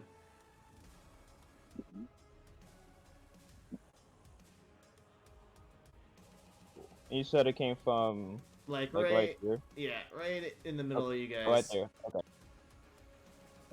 So So it kind of knocks you closer towards Kozin, and Corey, yours kind of knocks you into the sled there. And Drag, yours just kind of knocks you. I kind of move your character just a little bit. It doesn't push him back 10 feet, just 5. But you are knocked prone. Oh, okay. Okay. Next up is Midas. I'm not prone, right? Since I Nope, you're not prone. okay. I'm like hidden in perfect. the sled. Okay. Midas is gonna catch himself so he doesn't fall down, and use that momentum to turn and head towards their favorite bomber. And running up to him, he's gonna go ahead and attempt to hit him with his Thunder Gauntlet. All right. So my spell would go off if I could see him. I don't know if I could see him now. This rock's a little bit. It's probably like 10 feet high, so it's blocking the vision. Unfortunately. Yeah, so I lost my spell. So what were you waiting on? To see... I was gonna do a command on him, Oh, okay, on that. but I'm pyro pretty sure I bit. need to see him. You speak more with your key. Yeah, Yeah, I you think can see. need to. Okay, so Midas, you hit with your Thunder Gauntlet. So yeah, 2d8 for you. Yeah. So another d8, and we're gonna minus 1 off of the grand total here, because you got only a +2. because you got a negative strength modifier. Yeah. So he takes what's that math? 10 damage. 10 thunder damage. And then with my bonus action, the glyphs on my elegant, lovely little clothes is gonna glow faintly as I have defensive field activate. Is that your 10 hit points? Yes. Alright. Add them 10 hit points. Alright. And is that everything? Yes. Alright. Next up, it is this Battle Master gentleman, and he's going to duke it out with Cozen here. So he's going to attack, and that, I believe, hits Cozen. Yes, so that hits Cozen, and he's going to take 6 slashing damage, but he's also going to attack again. Oh, for another 6 slashing damage. So 2 great slashes right into Cozen's chest area as he takes the brunt of the attack. And as a little villain action, he's going to instruct his pyro gentleman here in a language you don't understand, but he draws a short sword and he tries to slash at you, Midas. But you once again deflect it with your armor. You're metal. Yeah. Drag, you're up. I don't like these guys very much. So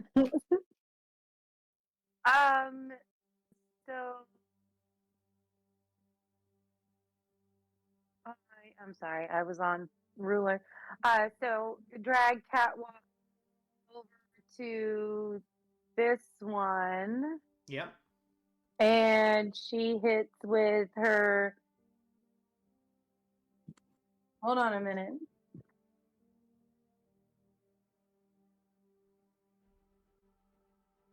Got that? She hits him with both of her trident pieces. Alright, roll for that attack. Come on. So 13 does not hit. This guy is in some pretty good chainmail, and he also is carrying a shield. Okay. And I want to hit again with my bonus action. Well, that's what we... so part of the rules was that both attacks are going off at the same time. For the 2 weapon fighting. Oh, okay. Yeah, so it frees up your bonus action. But you only get that one chance to strike down. Okay. So if she has she's like a cantrip or something she could use about that's as a bonus action because she could use that then. Yeah, if she had something like another bonus action to use, like something to do during her bonus action, she could do that. I gotcha. Okay. But if we miss, we miss. Yep. All right. Hopefully that's an okay ruling in your book. Oh yeah. But okay, so next up it'll be Cozen, and Cozen's going to duke it out with this weapon master here. So he's going to strike down with his glaive, and he's going to actually strike. And Eladrian, you can see what Midas saw earlier as Cozen brings down his glaive against this battle master here. Some tinges of dark magic appear at the tip of his glaive as he strikes down, and he hits this guy for 11 damage. All right, and top of the round. Cozen, your weapon is glowing black. I'll tell you about it later. Okay. You tell me later. Top of the round, battle tactics starting now. All right. How's everybody looking on HP? I'll be good. fine. I'm Dragon so has good. 10. 10? Yeah. Okay. All right. I will say you should probably heal yourself a lot. Well, so if Drag only has 10, I know her character says 21, but she said she's only got 10. So I think I'm gonna give her some temporary hit points. Okay, yeah, that works.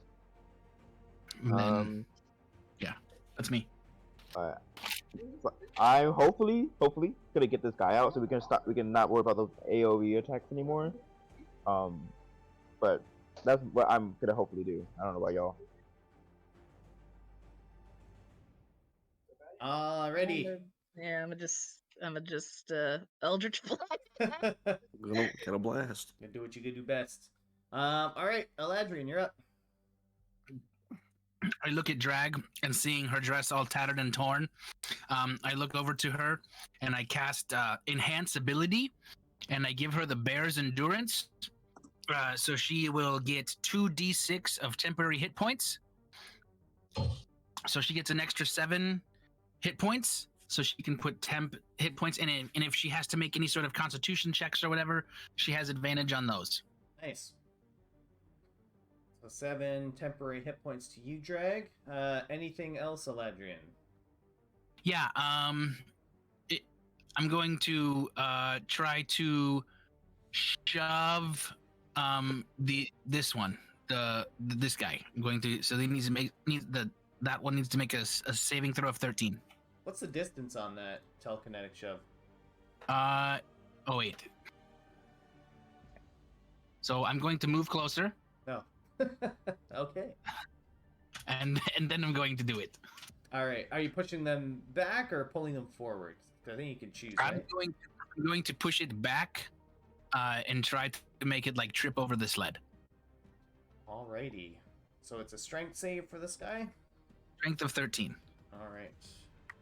which it will fail on. Unfortunately, it rolled 16. Mother of pearl. Damn. So this guy sees you sneaking up, and he's able to brace himself as you try to cast that attack at him. Just digs his heels into the sand, eh? Mm-hmm. Little bastard. All right. You will feel my wrath one day! Next up, it is this guy's turn, and he sees Zar creeping around over there, and he lifts up his staff, and a large glow of magic appears at the end as he points it towards you, and he casts Guiding Bolt at you. Oof. So he's going to roll a spell attack. Oh, Zar, you're lucky, because he rolled a 2. Ooh, nice. So the guiding bolt goes astray, and that's going to be the end of his turn. Corey, Alright. you're up. Eldritch Blast. Picking You yourself Yes. up out of the sled. You fire. And that's an 8. An 8 does not hit, unfortunately. Can I use my movement to like just crouch? I don't know. Like, can I hide behind the sled or something? I'll say the sled will give you a little bit of cover. It'll give you like half cover, which is like +2 to your AC. I'll Oh. take it. I think that's how Yep. half cover works. Works for me. But yeah. All right. Next up, it is Homie's turn up in the back here. So seeing his compatriot here get surrounded, he's going to fire some volleys at the biggest target he can see, and that's you, Drag. So he's gonna fire a volley at Drag, and that's going to be not enough to hit. Yep, that's a miss. And the second attack with his second volley, that's gonna hit you. And that's 5 piercing damage, but you are raging, so that's half. Or yeah, that's half. Resistant. Yep. So you take 2 points of damage, Nice. and that's his turn. Zar, you're up. Kind of looking towards the little cleric magic man, be like, okay, you're trouble. And I will. Dragon's heads will pop out, 3 of them, and they'll a lightning ray. Ooh. Ooh. The scorch of lightning. That's right. All right, roll your attacks. Okay. This guy's pretty heftily armored as well. The first attack hits. Okay. Miss. That's a miss. There we go. At 22. So 2 of these lightning rays hit their target. Oh, so 8 All right. lightning damage. So 8 lightning damage as your 3 dragon heads kind of erupt. One of them misses just by a little bit, but the other 2 strike, and you see the electrical currents kind of pass through the metal armor that they're wearing. Anything else? Nope, that's all for me. Yeah, I'll move back behind the rock. All right, perfect. Ah! Ranzar! All right, next up it is this guy here, and he's engaged in fisticuffs with Midas over here. So he's gonna pull out his short sword and try to attack. 16 does not hit, and with the second attack, nope, that's not gonna hit either. So you're just absolutely like no effort, just like your one metal hand, like it's like you're a karate master, and you're just like easily blocking everything. And with that, it is your turn, Midas. A little weaving moment, if you will. Well, since it's my turn to fight back, I'm gonna hopefully land these hits. 19 will hit. Perfect. Okay.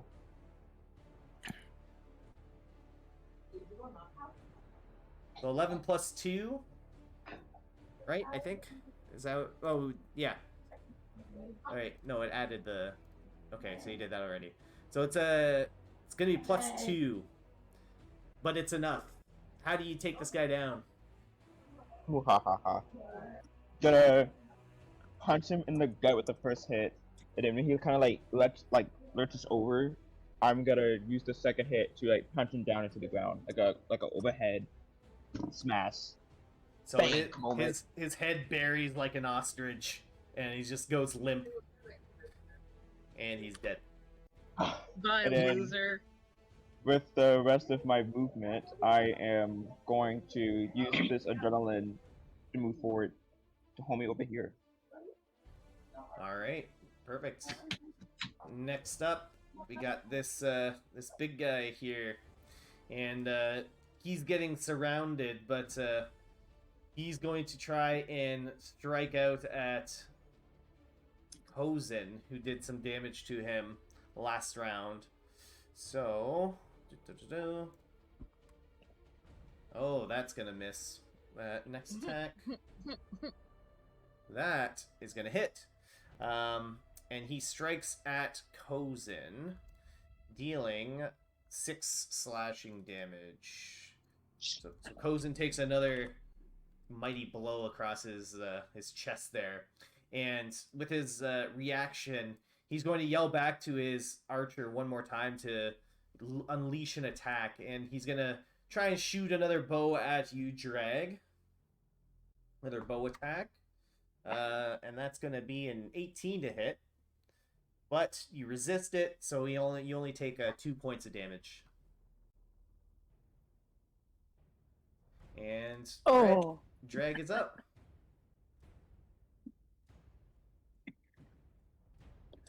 Okay. Drag is going to hit with her trident. All right. 16. All right. That hits.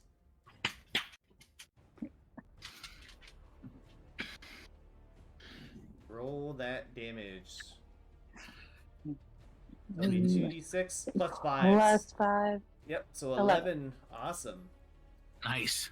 So you take a pretty big chunk out of this guy's little health bar there. Anything else? Nope. All right, perfect. Alright, next up it is Kozin, and he's going to try his best to do what Drag just did. And he will miss, unfortunately. Next is Eladrian, top of the round, so let's go battle tactics. Y'all know what I'm gonna do. Y'all know.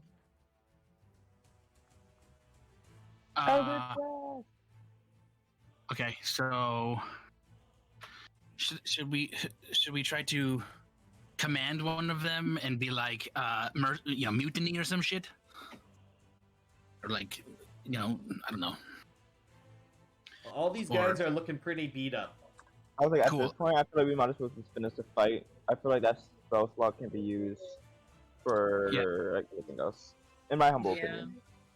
Yeah, so I'm gonna cast Dissonant Whispers on the guy in the top right. I'll Eldritch Blast the guy in front of Midas. I wonder if can we use can I cast message to Goldie and tell her to do something? She does not sprechen the English. It's okay, she doesn't have to. They have to understand your language. Oh, okay. Damn. Eladrian, you're up. All right, so Dissonant Whispers at the guy in the top right. All right. What's he gotta make? Wisdom? Wisdom 13. Oh yeah, he shit the bed on that one. Hell yeah, he did, buddy.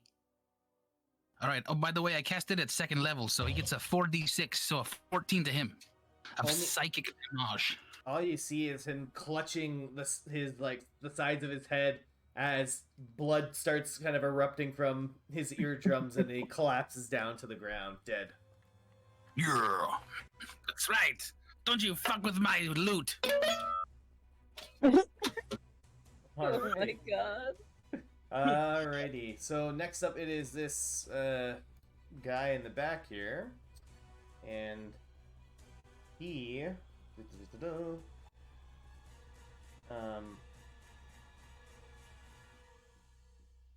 so he's going to Sacred Flame against you, Midas, but first he's gonna try and back away from you a little bit. So opportunity. Yeah. Yeah. I would love to. You shouldn't have. Ooh, that hits. Muhahahaha. Damn. God damn. All right, shit. How you kill this guy? Watching him try to move back up away from me, I'm gonna grab him back, pull him towards me with my free hand, kind of like uppercut him. Or it's more like a side jab to the face, but you see the vision. With a punch very ferocious, powered by lightning and thunder. Like your punch basically like snaps his neck. Like you hit him with such torque, snaps his neck, and he dies. Next up, Jorge. All right. Well, with that guy dead, I'm just going to Eldritch Blast the last one standing. Let's hope I hit this time. 12. That does not hit, unfortunately. All right. Taking cover again, or half cover. All right. Zara, you're up. I'm coming to save you, Midas. Hold on. Holy. What happened here? Don't worry about it. I just ducked behind the rock. Are they all dead? It looks like it. Wow. That's pretty awesome, man. Good job. Should know And I'll this just- by now. I can handle myself. I'll skip my turn talking to Midas. Okay. Because I can't see the other guy. I have no clue. Oh, doesn't he get disadvantage because I attacked him when I was raging? Oh, yeah. The Spirit Guardians. Yes. All right. Well, when he goes next, you'll have disadvantage on anyone but you. Okay. Midas, you're up. Turning away from Zor in his moment of fangirling, I'm gonna rummage into my bag and pull out like a thread needle and cast a ray of frost on it, and throwing the needle at the remaining guy. All right, awesome. Oh, Roll oh man, what are you doing? Why are you throwing that? Damn! It just plinks off of this guy's armor. Ineffective. Zor, shut up! You're distracting me. Yeah, that's what that was. You said they're dead. Shut up! You're talking to me. All right, next up, it is this desert fighter here, and he's gonna go after you, Drag. And so with his first slash, well, that's a miss. And the next attack is a 15. Hit. Oh, Nice. All right, so you take 6 slashing damage, reduced to 3 because you're raging.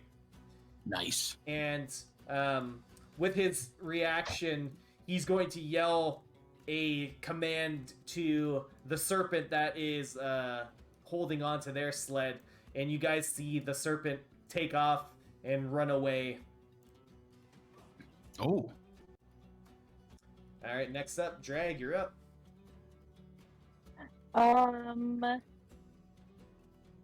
Drag. The cat walks up to this guy I think and slashes at him. that's Midas. Oh, whoa, I'm so sorry. All right, No, he was right in front of me. You attack Midas. I'm sorry. The guy was still in front of you. And then I realized it's just you. You changed my mind. All right, So I roll. stay where I'm at, and the guy in front of me because I still don't like him. All right, roll that attack. Fair. I'm 22. That'll hit. So 2d6 plus 5.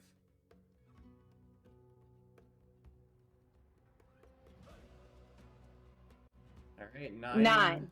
Perfect. All right, this guy is really on death's door here.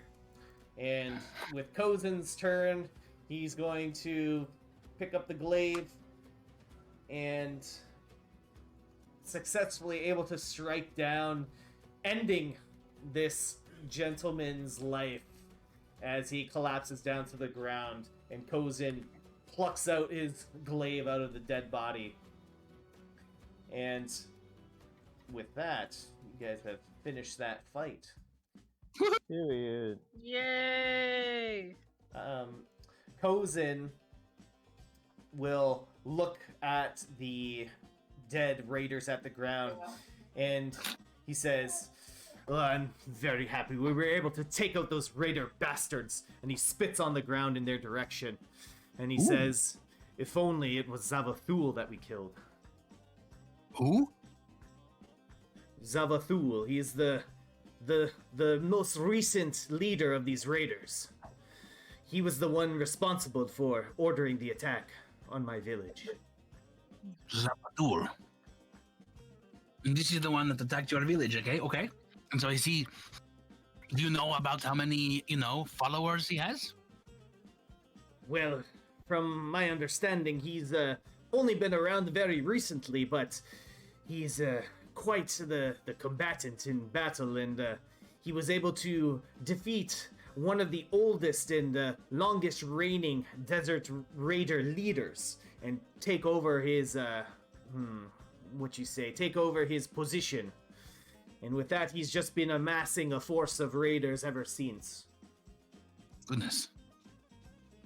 Corey is gonna pull up in the sled to be, for everybody to, they don't have to walk as far to hop in. Mm-hmm. Yeah, so you're able to all, well, before anyone wants to hop on, is there anything else they want to do? You guys got And we take a short rest. Yeah, you can. No problem. Can I pilfer any of their pockets? Yeah, you can certainly try. Roll investigation for me, and who are you inspecting? Are you kind of just going through everybody? Well, I was gonna go for the guy right next to me first, right? The leader of the bandits. Yeah, sure. So you're able to kind of pilfer a few. So you get 6 pieces of gold, Yeah. 8 silver pieces, and 4 copper pieces. Dig it. Can I go through the magic man's pockets? Yeah, sure. Shake it and So bake it. roll investigation. Not one. That's an Now we're inspiration to me. God. So you find some like Fuck. very Fucking rotten like spell components, basically. Ew. Can I push Zor out the way to also look at the magic guy's pockets, but also the bomber's pockets? I want you to pick one of them. Damn. Okay, I picked the bomber then. All right, Okay. go for the bomber. Roll investigation. All right, 18. So, searching through the bomber's kind of remaining belt, and you find that there are 2 of those bombs. Period. Oh, We Look at love you. that.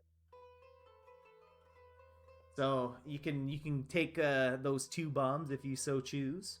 I would love to. Perfect. I Drag haven't been sees picked off them. yet. Oh, sorry. You go ahead. Sorry. Drag sees them looking through their pockets and stuff, so she does the same to the guy in front of her. All right. Try and roll investigation. Yeah. That's a 6. So Eladrian kind of picked that guy clean. Eladrian got all the money that was on that guy's body. Drag's like, what are you guys looking for? Because there's nothing there. And as Drag was going to reach into the person and pilfer their pockets, she shrunk back down to her regular size, which is still gigantic, but. it's a whole lot of woman. I'll never That's forget. what they all say. All right, and with that, you guys have kind of pilfered what you can off of these bodies of these raiders. And Corey brings the old sled around for everybody. Hop in. Let's just take a rest here. All right. So if you guys are going to take a little bit of a short rest. So once again, our short rests are kind of like a quick kind of like dust yourself off. You only need like a 10-minute break for a little short rest. So you can use hit die if you want to replenish some HP, and if you regain spell slots or abilities on a short rest, go ahead and add those back. Short rest, you can still do that song of rest, I think, Eladrian. Sure can. I will say, You Corey, sure? that if you want to try and get some cooking, you can, but it's gonna be quick. Do you have a microwave on you? Absolutely not. And I think I used up all my shit for the day, so no. Oh wait, yeah, the short rest thing, it resets it, but yeah, no. I don't have that. All right. Well, No, y'all I get don't y'all get the D6 anyways, or of extra healing. I'm using Arcane Recovery to get a second spell slot Awesome. back. Perfect. Smart move. All The right. D6 of extra healing comes from where? It comes from my Song of Rest. Oh, nice, nice. Yep, you can use that. We'll play it right All now right. for you.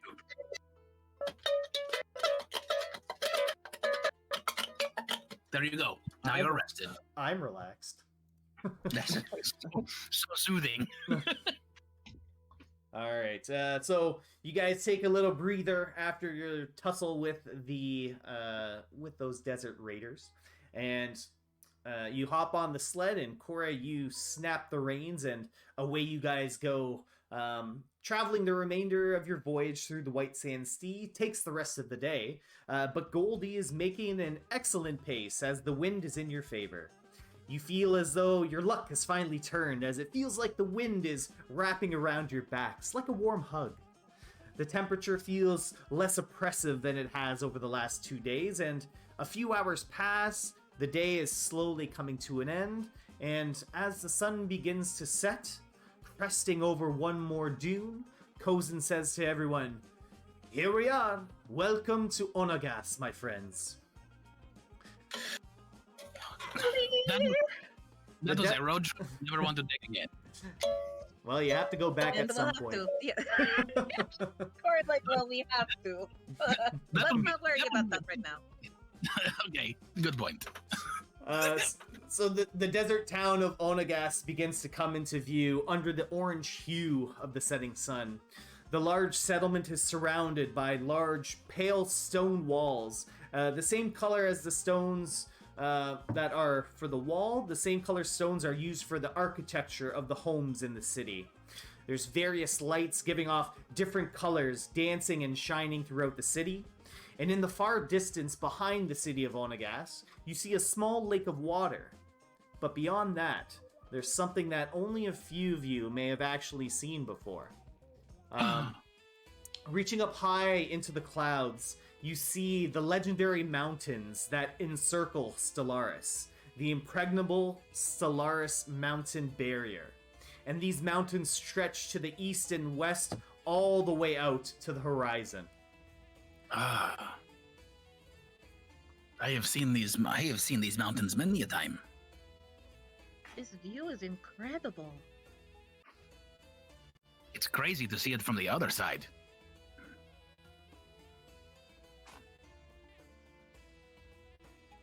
I have seen it from the water many more times than I can count, but I have not seen it from this side in quite a long time. Does it look any different? I mean, it is just mountains. Well, from the other side, I don't see the beautiful city, right? I only see the mountains, and now it's like a backdrop, so it's a little bit different, yeah. I guess that's a good point. Alright, and from this distance, outside of the walls of Onagas, you see a very busy stable, likely to be that partner rental shop owned by Narprax's brother. The compass on the sled is pointing in that direction, and Goldie is quite excited to see the stables, and she picks up the pace as the city gets closer into view.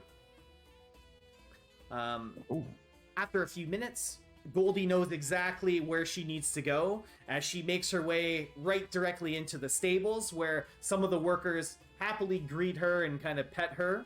And you guys see a bronze dragonborn walk over to Goldie, and he looks pretty similar to Narprax, Corey. This person walks over to Goldie, and you see him cast some kind of magical spell, and he begins to have a conversation with Goldie. Oh. What? How is he doing that? I have tried a couple times to communicate with this damn lizard. Huh? I mean, I guess if it makes sense, he is a dragonborn. Maybe I don't know. Maybe it's The special connection. The dragonborn man, finishes the conversation with Goldie and looks over to the lot of you, and he comes up and says, "Well, I'm glad you made it past those damn desert raiders. Goldie here was nervous, but she said you guys took great care of her." And he begins looking up and down the sled, and he says, "And it looks like the sled is in pretty good shape. No, not a scratch on her. Well, come on over here and we'll get you your deposit back." Might just kind of like Because we're twist flat forward. broke.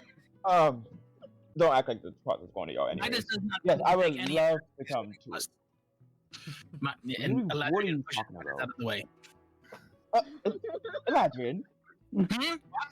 You can stand back here, yes. What?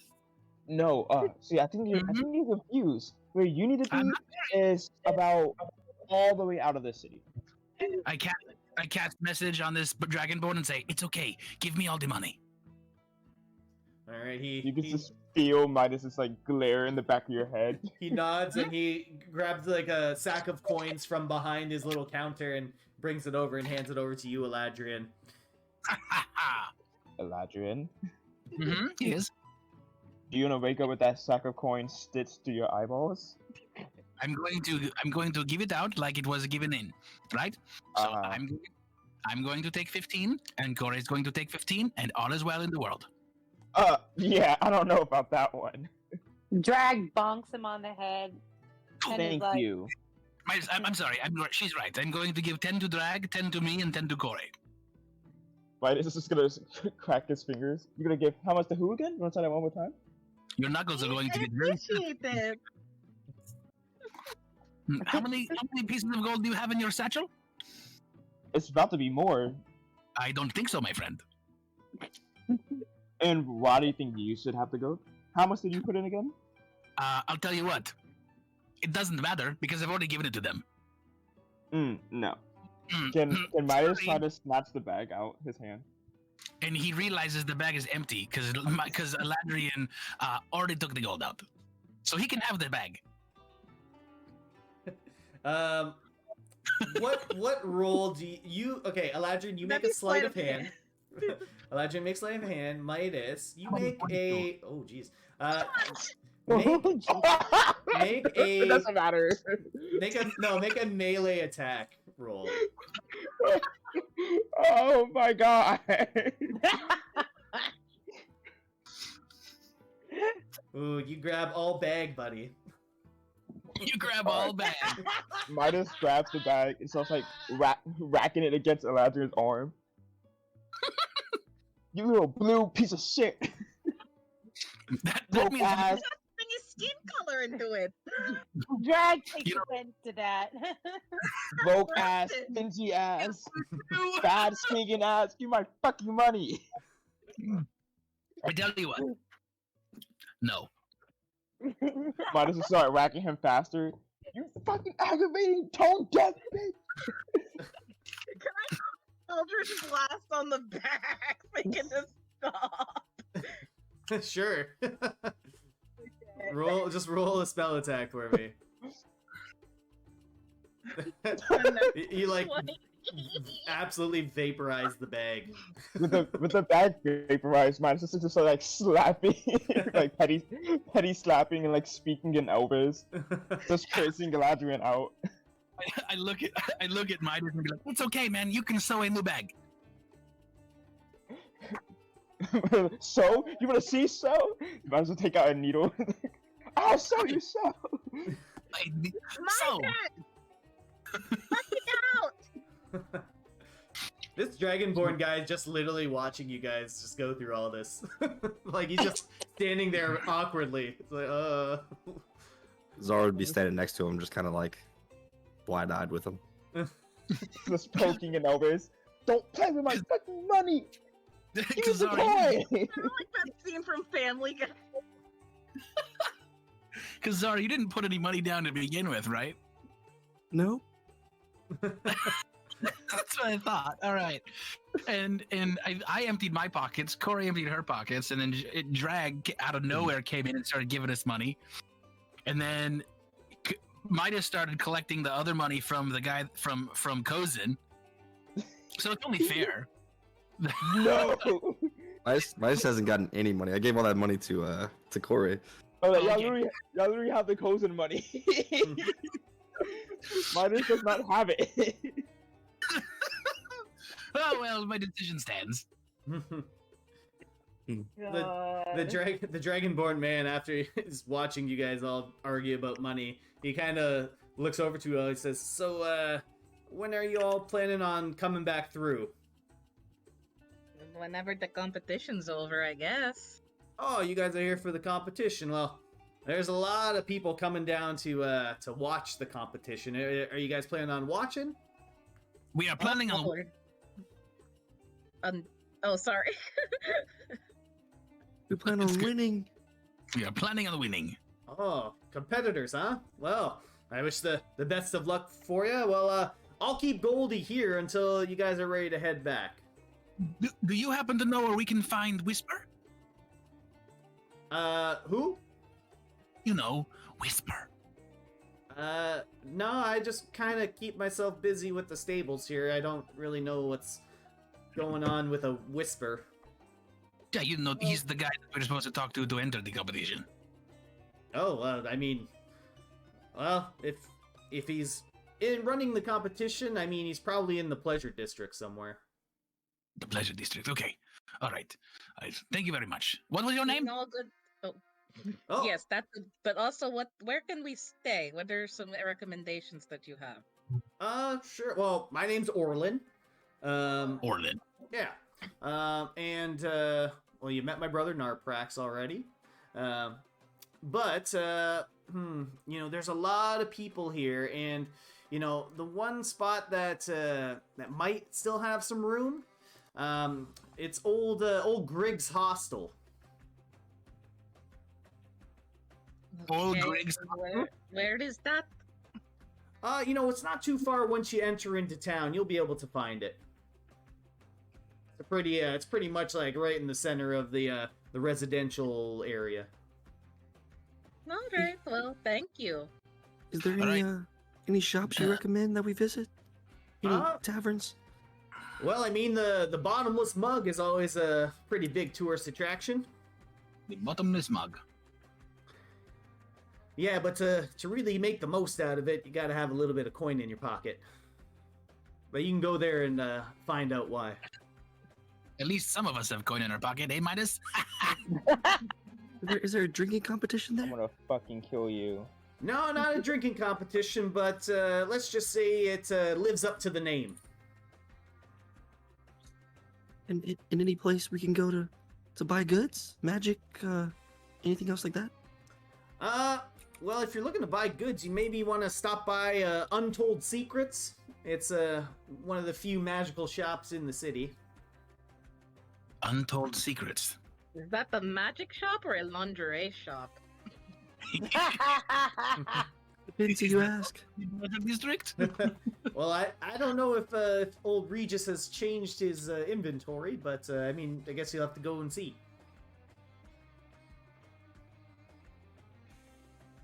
All right. Well, we shall. We shall go. Right? Onwards, Yes. Doc. To the Untold Secrets, please.